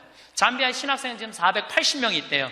근데 기숙사가 없는 거야. 1, 2학년이 철학과 이렇게 다니고 이상하게 하여튼 신학 과정이 있더라고. 그래서 은돌라 교구의 반달 주교님께서 나한테 요청이 왔어요. 우리 여기 잠비아에 신학교를 좀 줘달라고. 근데 그 신학교 짓는 거 어렵잖아. 땅 이미 1,000만 평 있고 10억이면 신학교 짓거든요. 10억이면 벌써 100억 기증 받았고. 나는 농업대학만 할 생각을 했지 그 신학교 줘줄 생각을 안 했거든요. 근데 생각해보니까 이거 신학교 짓는 거 이게 정말로 의미 있는 일이구나. 이게 누구의 뜻이냐? 천명이라는 거야. 하느님의 뜻이구나. 그래서 요즘 이제 신학교를 이제 설계를 다 끝냈어요. 신학교 설계도 다 끝났어. 그래갖고 짓는데 이제 반달 주교님이 지난 9월달, 10월달에 한국에 들어오셨어요. 근데 또 마침 우리 수원교구의 이용훈 주교님께서 그러면은 저도 그렇죠. 우리 수원교구 주교님 이름으로 책임지고 끝까지 져주기로 두 주교님께서 사인을 딱 했어. 내가 그걸 보면서 그래, 하느님이 이렇게 역사하시는구나 그런 걸 느끼면서 내 일을 하는 게 아니라 이제 누구 일을 해? 하느님의 일을 해. 하느님의 일을 하니까 내가 책임질 필요 있어요, 없어요? 없어. 누가 책임져야 돼? 하느님이 책임져야 돼. 그야말로 내 기도는 배째라야. 줄래면 주고 말래면 말아라. 그런데 잠비아에 이번에 미국 교우들이 20명이 따라왔어요. 그런데 참 그 사연이 기가 막히더라고요. 딸이 수의학과 다니다가 교통사고로 죽은 거야. 보나라는 아이인데 24살인가 6살에. 근데 그 딸 생일날 잠비아에서 보나 샘이라고 샘을 판 거예요. 근데 그분들이 그 주교님을 만나더니 우리도 잠비아에 신학교 짓는데 자기네들이 가능한 한 100만 달러 다 모아보겠다는 거예요. 이게 그러니까 내가 그런 일을 저지르는 게 아니라 하느님이 알아서 하는 거야. 나는 뭐만 해? 심부름만 하는 거야. 또한 아버지 앞에 나와 봉사하게 하시니 감사하나이다. 여러분들 여기 50 되신 분들, 50 넘으신 분들 아직도 세상 것에 연연하고 매달린다면 언제 천명 하늘의 뜻을 알 거예요. 이제 이 세상 돌아가는 삼라만상 이치 다 할 나이 아니에요. 50이 되면은. 그렇다면은 내가 이 세상에서 하나라도 더 가지고 끝나는 게 아니고 이 세상에서 하느님 보시기 좋은 일을 하고 가는 게 중요하다는 거예요. 욕심을 버리시면은요, 여러분들 마음 안에 기쁨이 있어. 62순이라고 해. 62이순. 이순이라는 건 뭐냐면 60이 되면 귀가 편안해야 되는 나이예요. 60. 화가 나지 말아야 돼. 누가 내 욕을 해도 화가 나지 말아야 돼. 근데 60 된 분들 막 누가 내 욕을 해. 그럼 뭐라 그래? 나를 내가 산전수전 다 겪었는데 날 뭘로 보고 내 욕을 해? 내가 이놈을 뻔때를 보여주리라. 이때부터는 나이를 헛먹는 거예요. 누가 내 욕을 해도 화가 나지 말아야 돼. 내 커피숍 하는 친구가 있어. 이 친구가 해준 얘기예요. 무슨 얘기냐면은 1시에 자기 커피숍에 60 먹은 아줌마 10명이 들어오더래요. 그래갖고 야, 커피 한 잔이 6,000원, 7,000원이니까 한 7만원 버나 보다. 근데 아줌마들이 딱 들어와서 한다는 소리가 우리가 지금 대모임을 해갖고 밥을 많이 먹어갖고 패가 불러서 3잔만 시키겠다고. 3잔만 시키겠다고. 3잔만 시키더래요. 10명이 상 3개 딱 차려 해갖고. 그랬더니 요즘 리필이 다 되잖아요. 한참 먹더니 또 있더니 와서 리필해달라고 그러더래. 리필. 또 그 큰 컵에다 리필을 다 해준 거야. 그랬더니 다시 오더니 그러더래요. 이거 우리 귀양 리필해준 거 우리 나눠 먹게 잔 좀 더 달라고.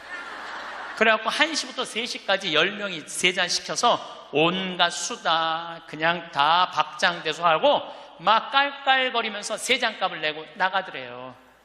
너무 가슴이 아프더래요. 왜냐하면은 전기세도 있고 자리세도 있고 월세도 내야 되는데 저 아줌마들 10명이 들어와서 3잔만 시켜서 먹고 나가 얼마나 가슴이 아픈지 몰라요. 여러분들 돈이 없으면은 막심 골드 그 150원이야. 스틱 커피 그거 10개 사면 1,500원이야. 그럼 보온병 사다가 종이컵 사다가 종이컵은 안 되지만은 그냥 그 앞에 공원이거든. 그거 먹으면 되지.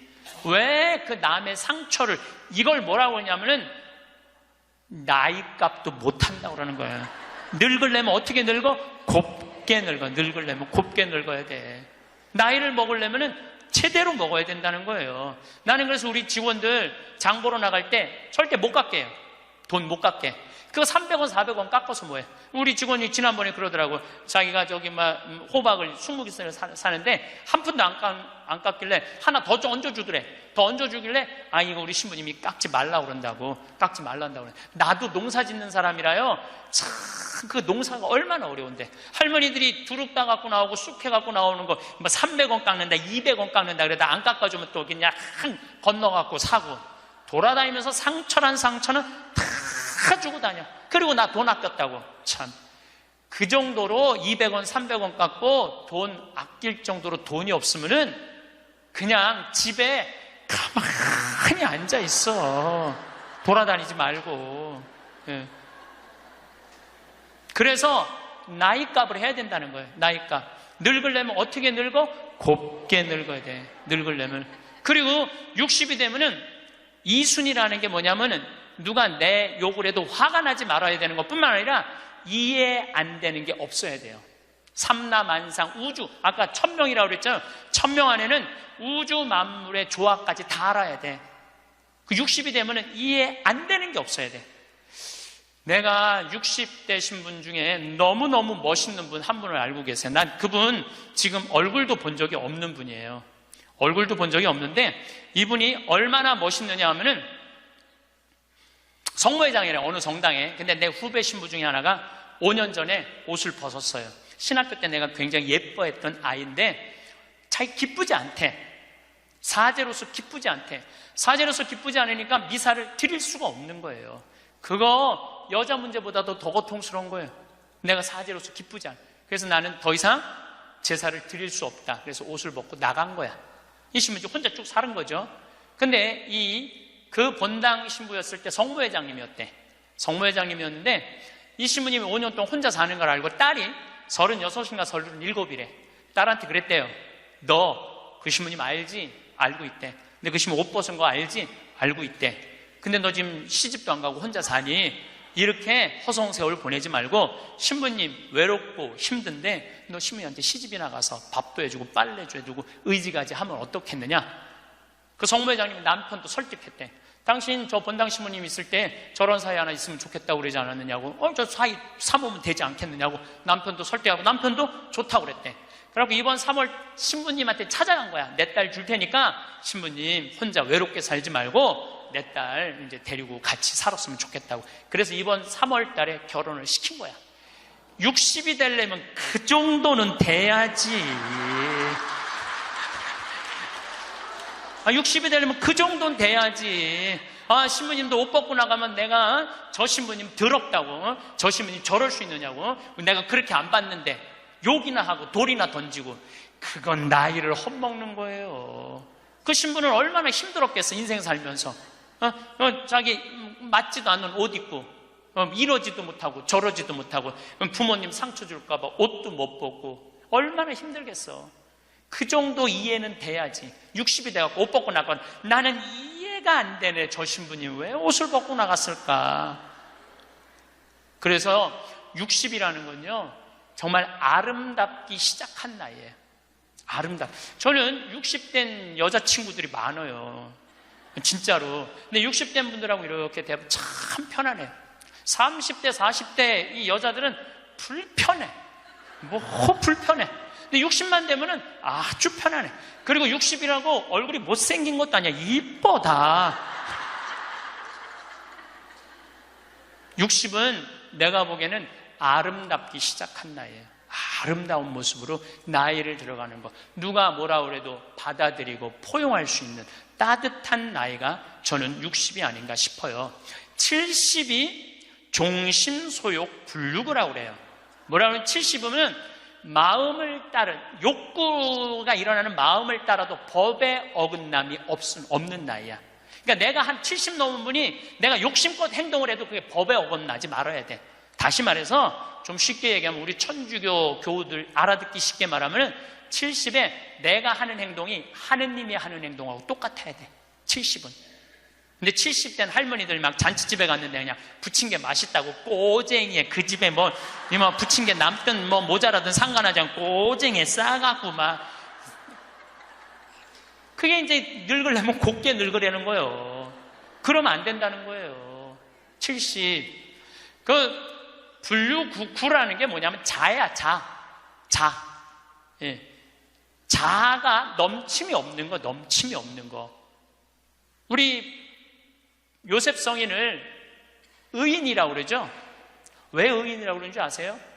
목수들은 자가 생명이에요. 그래서 길이가 정확해야 돼. 그래서 목수들은 재판할 때도 누구를 불러냐? 목수를 불러요. 목수를 불려갖고 이 사람이 정확하게 계산한 거냐? 누가 다 계산해줘? 목수들이 계산해줬어. 그 의인이야, 의인. 그러니까 어긋남이 없는 거야, 어긋남이. 70이 되면은. 근데 70이 됐는데도 불구하고 욕심을 부리고. 난 70된 할머니들 싸우는 거 많이 봤어요. 싸우는 거 많이 봤어요. 근데 공자님이 73살까지 살다가 죽었어. 무슨 얘기냐면은 천지가 80이 넘게 사는데 70까지만 얘기를 하고 죽은 거야, 공자님이. 80은 어떻게 살으라고. 그래서 내가 80을 내가 생각을 해봤어요. 80은 뭐 해야 되는 나이냐면은 생생지심의 나이예요. 생생지심. 생생지심이라는 게 뭐냐면은 생명을 사랑하는 나이야.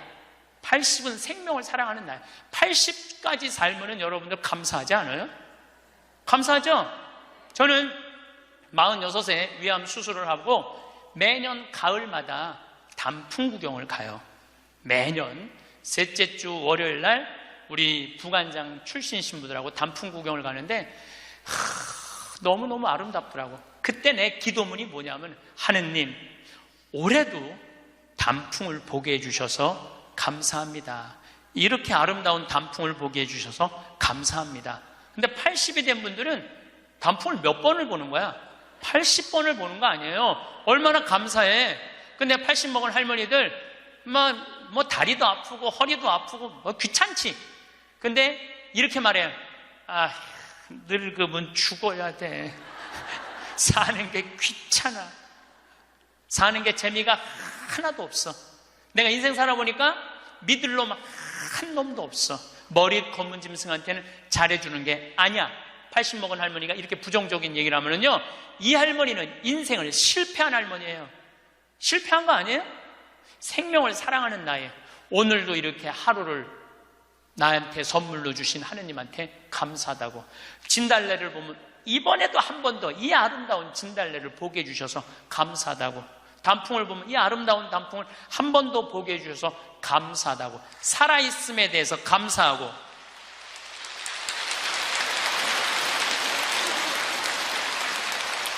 생명에 대해서 사랑하는 마음. 예. 저는 우리 요즘 대리임 때 우리 직원들 마니또를 해요. 작년에 느닷없이 마니또를 하자고 그러더라고요. 그래서 이제 쭉 뽑았어. 우리 직원이 40명인데 나는 이제 60 먹은 형제가 뽑혔어요. 근데 한 달 동안 그 형제만을 위해서 기도한다는 게 좀 그렇더라고요. 왜냐하면 내가 40명의 목자인데. 그래서 내가 매일 한 명씩 이름을 부어서 묵주기 5단을 해줬어요. 나는 어떤 신념이 있느냐면 하루에 묵주기도 기도 5단 이상 하면 안 된다는 신념이 있어요. 5단도 힘들어 죽겠는데 막 20단, 30단 하는 사람들 보면은 놀라워. 뭐 한다고 20단, 30단씩이나 해. 하루에 5단 이상 하면 안 된다는 신념이 있어요. 그런데 날짜는 30일인데 직원은 40명이잖아요. 그러니까 5단은 무조건 선물로 줘야 될 거 아니야. 하루에 10단을 하게 되더라고요. 그런데 하루가 너무 충만한 거야. 막 10단을 하니까 더 충만한 거야. 이거 봐라. 이 남을 위해서 기도하는 게 참 좋으네. 너무 좋더라고, 기도하는 게. 근데 다 못했어요. 신부님 미운 사람 없어요?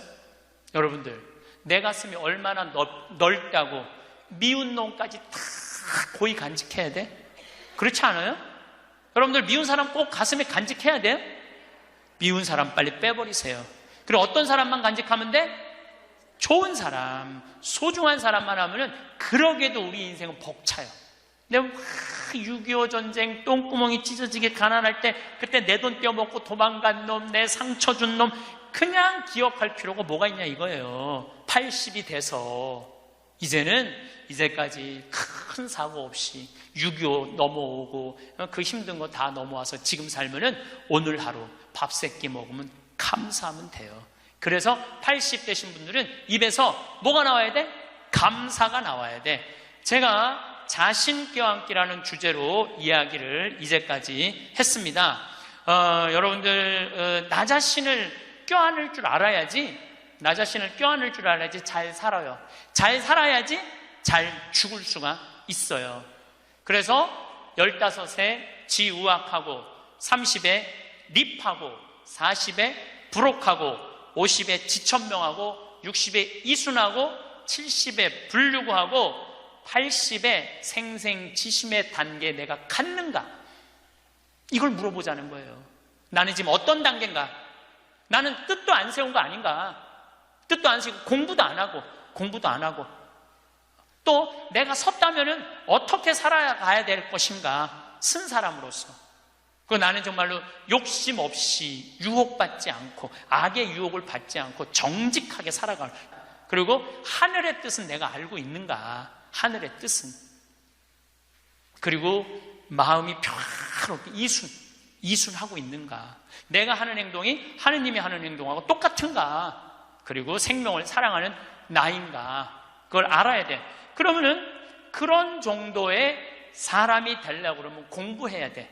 신부님, 저는요 신학교 공부했죠, 환경공학 공부했죠, 그 다음에 글 공부했어요. 그래서 저는 한국문인 회원이고 국제 팬클럽 회원이에요. 물론 우리 가톨릭 문인 회원이에요. 그래서 글 쓰는 공부 많이 했어요.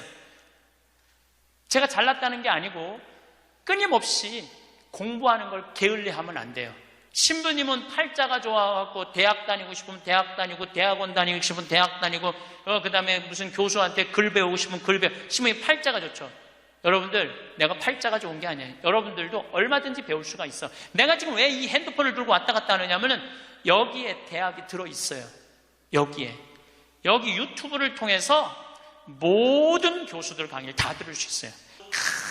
주옥 같은 강의가 다 들어있어요. 역사를 배우고 싶으면 역사를 치면 나오고, 철학을 배우고 싶으면 철학을 나오고, 성서를 치면 성서가 나오고, 그냥 너무너무 많아. 여기 휴대폰에 이거 맨날 메시지하고 전화 받는 걸로 하지 말고, 신부님 이거 어떻게 찾아요? 손자들한테 해달라고 그래. 손자들한테 이렇게 얘기하세요. 그게 손자들 교육이에요. 얘야, 나 소크라테스 변론이라는 거 듣고 싶은데, 변론이라는 걸 듣고 싶은데 이거 좀 내가 누르면 바로 나오게 해줘라. 그럼 걔 그거 찾아서 걔도 공부해.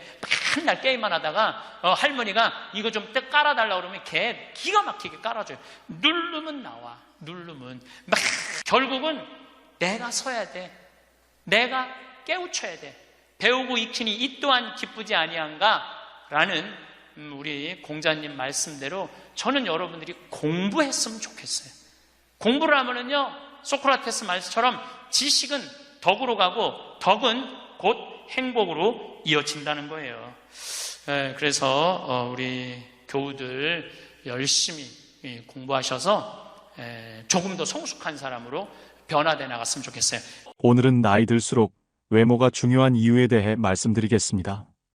외모 관리도 부지런히 하셔서 품격 있는 노후 생활을 영위하시길 바랍니다. 부티보다 귀티나게 외모에도 신경 쓰라. 외모도 중요하고 실력도 중요하다. 나는 도덕적 문제와 관련해서는 사람들의 말을 크게 믿지 않는다. 교통신호를 지켜야 한다고 말은 하지만 실제 생활에서는 그렇게 하지 않는 사람들이 많기 때문이다. 말과 행동의 이중성이다. 이러한 이중성이 나타나는 것 중에 하나가 외모는 중요하지 않으며 마음이 중요하다는 말이다. 말은 그렇게 하면서도 외모를 본다. 중국 당나라의 관리 선발 기준이었고 조선시대의 인재 판별 기준이라는 신원서판에서도 외모가 첫째 조건이었다. 정신의학에서는 사람을 한 가지 면으로 판단하면 미숙하다고 본다. 그러나 이 세상은 사람을 외모로 판단하는 미숙한 환자들로 가득함을 명심하라. 바비 인형처럼 속이 텅 비어 있어도 예쁘면 뜨게 되고 가상의 인터넷 캐릭터 아바타를 치장하느라 정신없는 것이 이 세상이다. 나처럼 내 멋대로 하고 다녀도 아쉬울 것 없는 사람이 아니라면 신경을 써라. 일본의 야마다 오사무 역시 사람을 간파하는 기술에서 사람은 외관이 중요하다고 외친다. 외모 콤플렉스가 심하면 성형수술이라도 하라. 올 2월 21일자 월스트리트 저널에서 한국 여성들의 성형수술 풍조를 조롱하였다고 분개하는가. 웃긴 기사이다. 미국은 훨씬 더하다. 1996년 미국 격주간지 포춘은 미국 남성들이 외모에 쓰는 비용만 연 12조 원이라고 했다. 미국 피츠버그 대학 조사에 의하면 키가 188cm 이상인 남자들은 183cm 미만인 남자들보다 12.4% 더 많이 번다.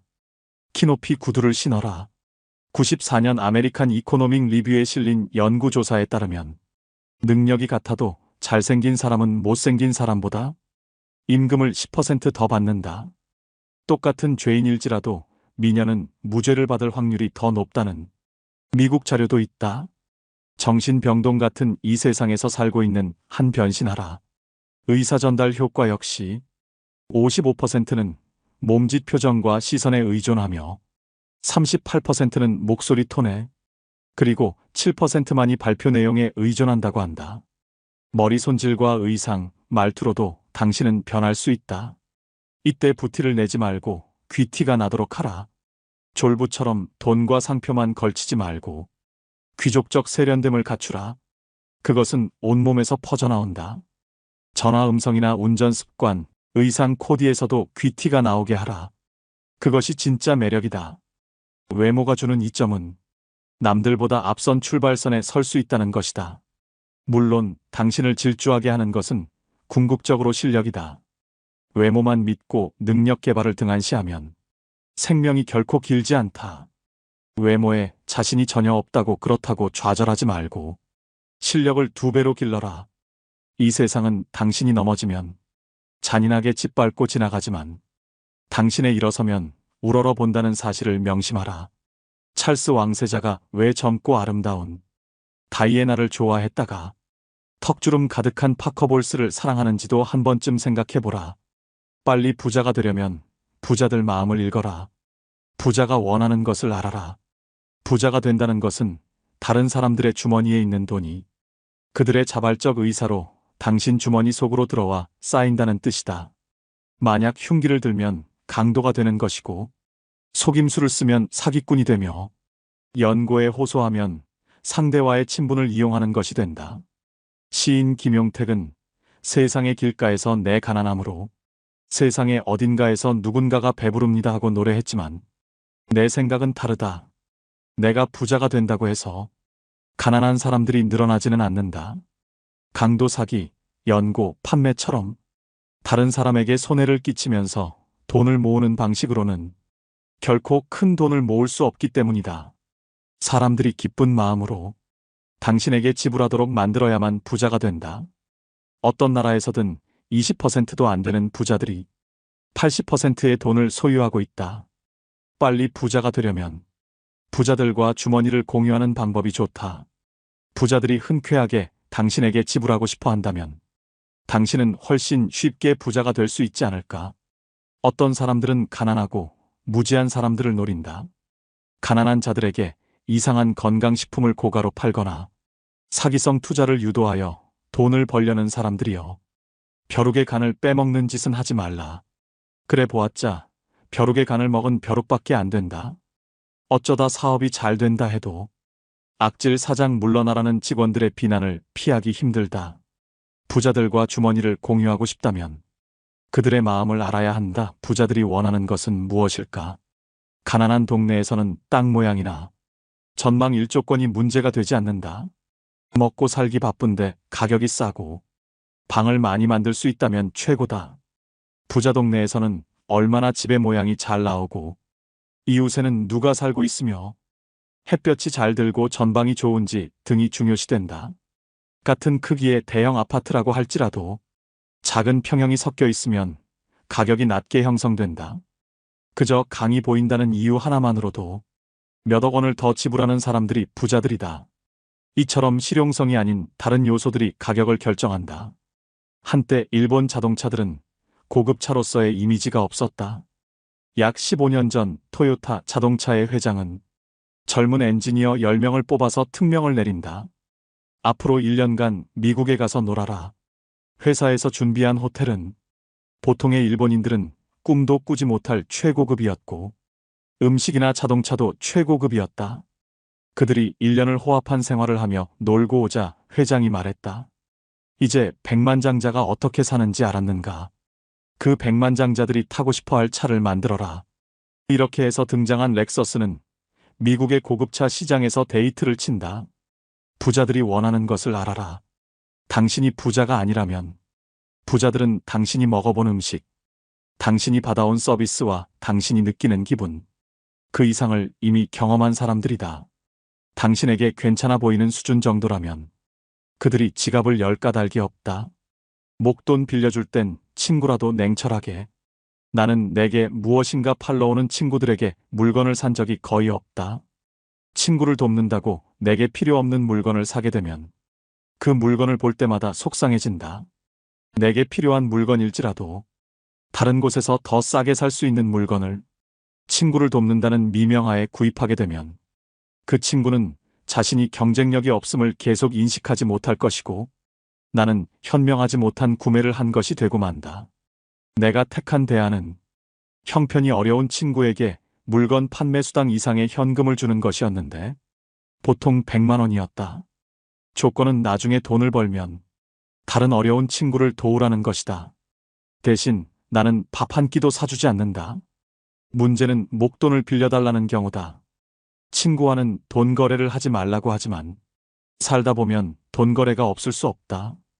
20대의 돈 거래는 액수는 작으나 친구를 가려내는 시금석이 되기에 나는 권장한다. 20대의 친구에게 몇십만 원을 잃었다면 40대에 몇천만 원을 잃을 뻔한 것을 액땜한 것이다. 나는 처음에 동창들에게 그냥 빌려주었으나 도망가는 친구가 생기면서 생각이 바뀌었다. 우선은 재산 상태와 수입 및 부채 현황, 상환 계획을 상세히 적으라고 한다. 지갑 속에 신용카드가 많거나 카드 사용 내역에서 소비성 지출이 많으면 반드시 담보를 요구한다. 사업가 친구인 경우에는 회사의 격리 자료들을 세무조사하듯이 본다. 경영에 약간의 문제라도 보이면 담보를 받는다. 새로 사업을 하는 친구인 경우에는 그의 성격을 생각한다. 사채놀이는 안 하지만 은행이자 수준은 요구하며 그 이자로 같이 한잔하기도 한다.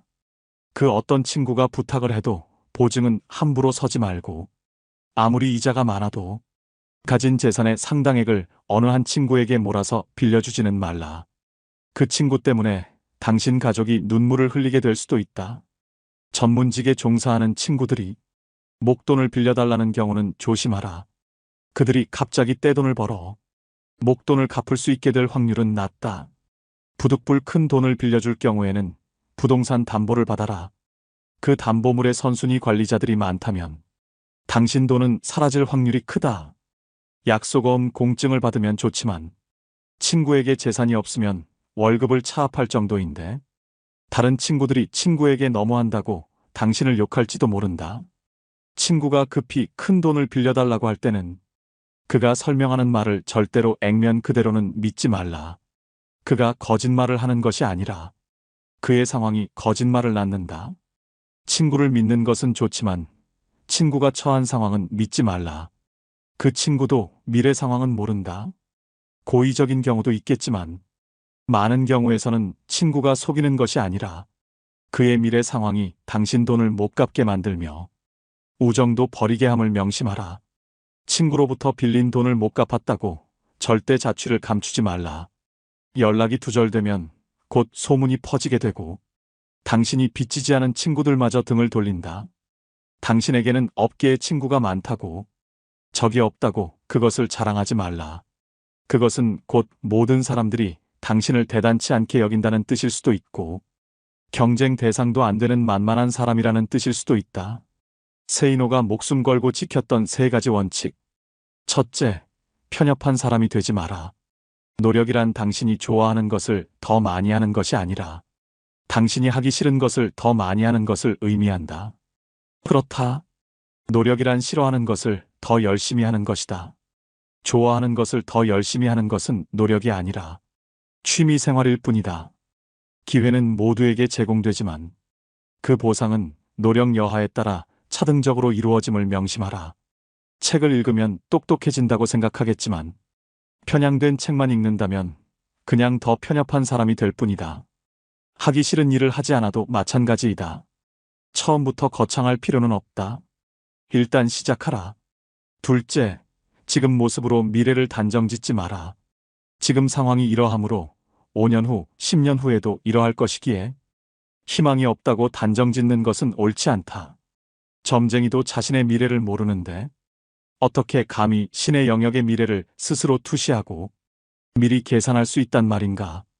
부자가 되려면 미래방 정식에 지금 처지를 대입하면 절대 안 된다. 내 월급으로는 평생 서울에 집 한 채 못 사겠네. 이렇게 단정 짓지 마라. 부자가 되려면 현재로 미래를 단정 짓는 게 아니라 원하는 미래로 나를 맞춰 나가야 하는 것이다. 그리고 진짜 부자들의 생각과 마음을 배워라. 부자는 돈독이 올라서 부자가 된 사람들이 아니다. 어떤 일을 하든 간에 시간과 노력을 아낌없이 투자하여 다른 사람들보다 경쟁력을 가질 때 부자가 태어나는 것이다. 그들은 그 과정에서 환희를 느끼며 살아온 사람들이며 당신의 생각과는 달리 전혀 불행하지도 않고 도둑놈도 아니다. 노력한 만큼 보상받는 게 세상의 이치이다. 부자가 되려면 돈을 쉽게 얻길 바라는 도둑놈 신보부터 버려야 한다.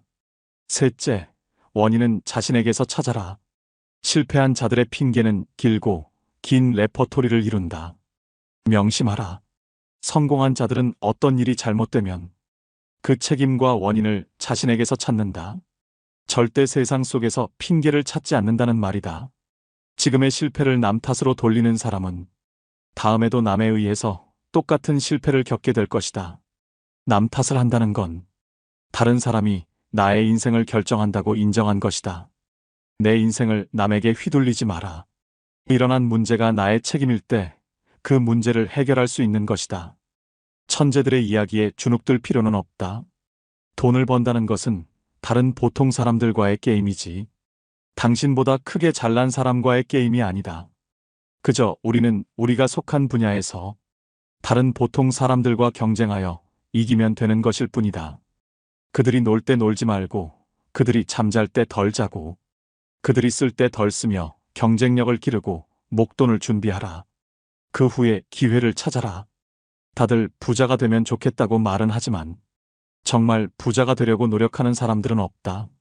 내가 어느 직원을 사람 하나는 좋다고 말한다면 그가 일은 지독히 못한다는 뜻이다. 76세 고령의 경영자 호리바 마사오 역시 일 잘하는 사람, 일 못하는 사람에서 적이 없는 사람을 무능의 대명사로 부른다. 예수에게도 적이 무수히 많았다. 승자에게는 적이 많고 패자에게는 친구가 많은 법이다. 어느 나라에서 정치나 경제가 제대로 굴러가지 못한다면 그 이유는 정치인들이 적을 만들지 않으려고 하고 인기와 영합하여 욕을 먹으려 들지 않기 때문이다. 말이 통하지 않을 땐 침묵하라. 말이 통하지 않는 사람이 있음을 인정하라. 살다 보면 여러 가지 갈등으로 인해 마주치기조차 싫은 사람들이 주변에 생기게 마련이다. 이런 경우 서로가 마음을 열고 대화를 해야 한다고 말하지만 아무리 얘기를 나눠도 매듭이 풀리지 않거나 대화 자체가 이루어질 수 없는 경우가 발생한다. 왜 이런 상황이 발생하는 것일까? 인간관계에서 갈등이 생겼을 때 사람들의 반응을 나는 4가지 유형으로 구분한다. 첫째는 갈등이란 있을 수 없다고 생각하는 형이다. 문제 자체를 없었던 것으로 하자고 하면서 좋은 게 좋은 거 아니냐는 식으로 덮어버리려고 한다. 대부분의 문제를 사소하다고 여기고 보다 더 큰 명분, 이를테면 화합, 사랑, 애국 같은 명제 밑에 모이라고 한다. 싸운 학생들을 억지로 악수하게 하는 선생도 이 경우에 속한다. 부모는 자식들 간의 갈등을 주로 이런 식으로 해결하려고 한다. 표면적으로는 갈등을 제거한 듯 보이지만 안에서는 계속 골마간다. 둘째는 문제의 본질과는 상관없는 권위나 지위에 의존하는 형이다. 문제를 일으킨 사람이 윗사람일 경우 주로 나이가 몇 살이냐, 어떻게 대들 수 있느냐는 식으로 말한다. 아랫사람이 잘못을 저질러 윗사람에게 야단을 맞았을 때 어떻게 그렇게 비인간적으로 야단칠 수 있느냐는 식으로 윗사람을 오히려 비난하는 경우 역시 이 부류에 속한다. 여자와 싸우다가 여자가 왜 그래라며 윽박지르는 남자들도 이 부류이다. 셋째는 다른 사람들에게 호소하는 형이다. 이런 사람들은 평상시에는 당사자에게 태연하게 행동하면서도 다른 사람들에게 자기 하소연을 늘어놓는데 오해와 과장 축소나 은폐, 모함이 따른다. 그러나 나중에 무슨 말을 했었는지도 제대로 기억을 못하거나 딱 잡아댄다. 당사자와 직접 이야기하는 경우는 드물며 오해가 풀어져도 사과하거나 반성하지 않는다. 다중인격적인 면모를 갖고 있으며 가장 멀리해야 할 대상에 속한다. 넷째는 책임을 밝히려고 하는 형이다. 보통 사람들은 입으로 직접 거론하기 힘들어하는 것들도 거침없이 끄집어내어 밝히고자 한다. 연장자들을 당황하게 만들며 상대방에게 서운한 혹은 괘씸함을 안겨주기도 한다. 자기 주관에 따른 이분법적 사고가 강하다. 자식에게 우리 대화하자고 해놓고 자식이 무슨 말을 하면 오히려 야단을 치고, 그래서 자식이 침묵하면 이제는 말을 안 한다고 야단치는 부모도 이 유형에 속한다. 이러한 유형들은 누구에게나 조금씩 섞여 있으나 갈등이 발생하게 되면 어느 한 유형이 집중적으로 표출된다. 갈등에 대한 유형들이 서로 다를 경우에는 어느 한쪽이 백기를 들어야 화해가 이루어지지만 표면적인 것에 불과하다. 누군가와 갈등이 있다면 자신과 상대방의 논리 유형을 파악하라. 서로 다른 유형이라면 차라리 더 이상 만나지 말거나, 그것이 어려우면 침묵하는 것이 서로를 위해 좋다. 당신에게는 당연한 말이 상대에게는 전혀 그렇지 않기 때문이다. 말이 통하지 않는 사람이 있음을 인정하며 살자는 말이다. 세이노의 성공담. 이생망이라는 단어가 있다. 이번 생은 망했다라는 뜻이다. 정말 그럴까? 노후력은 정말 개소리일까? 중산층 이하의 가정에서의 자녀들이 자신들의 처지를 부잣집 자녀들과 비교하면 그럴 수 있다. 가난한 집 자녀들의 경우에는 더더욱 그럴 수 있다. 그런데 잠깐만. 어느 시대이건 빈민층과 서민층, 부유층은 동시에 존재하여 왔다. 그리고 가난한 자도 부자도 계속 새로 생겨났다. 졸부 흉내내지 말고 먼저 목돈부터 모아라. 그리고 지식을 배양하라. 동아일보 지면에 세이노의 부자 아빠 만들기 칼럼을 연재하고 있는 세이노 씨는 그 자신을 학력도 남다르지 않고 머리도 좋지 않은 아주 평범한 사람이라고 말한다. 그래도 엄청난 부자가 되었다. 그는 돈을 버는데 굳이 똑똑한 사람들과 경쟁할 필요가 없다며 아주 평범한 사람들보다 약간 생각만 달리하면 큰 부자가 될 수 있다고 말한다. 그가 굳이 필명을 고집하고 자신을 드러내지 않는 것은 IMF 사태 직후 언론에 당당하게 외제차를 몰고 다닌다고 말한 이후 온갖 협박 전화를 받고 아이들 학교에서도 문제가 됐기 때문이라며, 사람들의 의식부터 바뀌어야 돈을 벌 수 있고 사회 풍토가 바뀌어야 부자 나라가 될 수 있다고 강조한다. 돈 버는 노하우가 언제 어떻게 해서 보이기 시작했는가? 처음에는 그저 돈만 쫓아다녔다. 사람들을 만나면 그저 내 호주머니를 불려줄 수단으로 생각했다. 그것이 잘못이었다. 나부터도 나를 어떤 수단으로만 보는 장사꾼에게 물건을 살 마음은 생기지 않으니까. 돈을 번다는 것은 다른 사람들의 호주머니 속에 있는 돈이 그 사람의 자발적인 의사로 내 호주머니로 옮겨지는 것이다. 그러기 위해서는 먼저 고객의 불편함을 파악하고 정말로 섬기는 자세가 필요하다. 양반 정신을 버리고 머슴 정신을 가지면 된다. 사람들이 돈을 벌지 못하는 이유는 머슴 정신이 없기 때문이다. 아울러 철저한 신용을 다져나가고 약속을 이행했다. 약속을 지키느라 손해를 본 적이 한두 번이 아니다. 강의용 음향기기 설치 사업을 시작했을 때의 일이다. 사업 시작 첫 해에 수해가 났다. 다른 사람들 같으면 천재지변이므로 책임이 면제된다고 주장하겠지만 나는 무료로 다 수리해주거나 신품으로 바꾸어 주었다. 몇 천만 원의 손해가 났지만 바로 이 고객들이 모두 나의 영업사원처럼 선전을 해주는 바람에 1년 후에는 수억 원을 벌 수 있었다. 또 품질을 남들보다 10%만 더 좋게 하면 가격은 몇십 % 더 받을 수 있다. 국산 만년필과 몽블랑 만년필을 비교해보라. 품질이 100배 더 좋아서 가격이 100배 더 비싼 것은 아니다. 아울러 경쟁이 치열한 쪽에는 전혀 가지 않았다. 이른바 멋있고 폼나는 분야에는 똑똑한 사람들이 많이 들어와 같이 싸우기 때문에 보통 사람들은 언제나 패자가 되고 만다. 그러나 경쟁이 약한 분야에 가게 되면 그저 나 같은 보통 사람들이 들어오는 경우가 많으므로 그들보다 조금만 노력하면 이길 수 있었다. 평범한 사람들이 부자가 될 수 있는 가장 중요한 방법과 마인드는 무엇인가? 졸부 흉내를 내지 마라. 기름값이 조금만 올라도 허리띠를 졸라매야 하는 상황이라면 기름값이 쌀 때 미리 졸라매며 살아야 한다. 그렇게 목돈을 만들어 놓아야 한다. 전쟁이 났다고 생각하고 철저하게 생존 능력을 배양해라. 결국은 지식을 배양해야 한다. 고민이 있다면 10분 이상 하지 마라. 어떤 고민도 사실상 10분 이상 하지 못한다. 그런데도 많은 사람들이 걱정에 빠져 산다. 오로지 문제 해결 방안만 찾아라.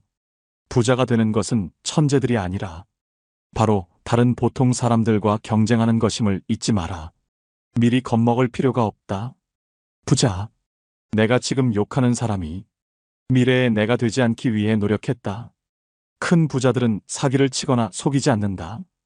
이는 작은 부자들이나 하는 짓이다. 부자들이 그런 모습으로 비치는 것은 나쁜 놈들만 뉴스에 나오기 때문이다. 반대로 뉴스에 나오는 가난한 자들이 저지르는 범죄를 보면 가난한 자들은 모두 나쁜 놈이라는 말도 성립하게 된다. 언론에 나오는 부자들과 실제 큰 부자들은 다르다. 부자 2세들은 두 가지 유형이 있다. 첫 번째 유형은 그냥 흥청망청 쓰며 물려받은 사업이나 돈을 말아먹는 유형이다. 두 번째 유형은 1세의 재산을 손을 대지 않고 물려받은 만큼 물려주려는 이들이다. 이런 사람들은 근검절약하며 돈을 아껴 쓴다. 물려받은 재산을 돈으로 환산하여 원금에는 손을 대지 않는 자존심을 가진 사람들이다. 솔직히 부자는 감탄이 줄어들 수 있다. 이제 웬만해서는 감동을 받지 못한다. 그랜드 캐니언도 경비행기로 관광을 하고 알래스카도 갔고 희망봉에서 일출을 보고 나니 웬만한 곳에서는 감동을 받지 못한다. 200억을 내고 우주여행을 가는 부자의 심정이 이해가 간다. 부자의 안 좋은 습성은 자연을 자꾸 끌어온다는 것이다. 내가 아는 부자 중에는 중국에 여행을 갔다가 분재 가게를 아예 통째로 사버리는 사람도 보았다. 공부. 젊은 사람들은 닥치는 대로 배워라. 이걸 배워서 이걸 해서 뭐 하나 하는 생각은 절대 하지 마라. 나는 다양한 종교에 대해서도 공부했었다. 신문도 마찬가지지만 다양성을 바탕으로 균형 잡힌 시각을 얻기 위해서 노력하라. 더 노력하라. 더 노력하라. 더 노력하라. 더 노력하라. 더 노력하라. 더 노력하라. 더 노력하라. 더 노력하라. 더 노력하라. 더 노력하라. 더 노력하라.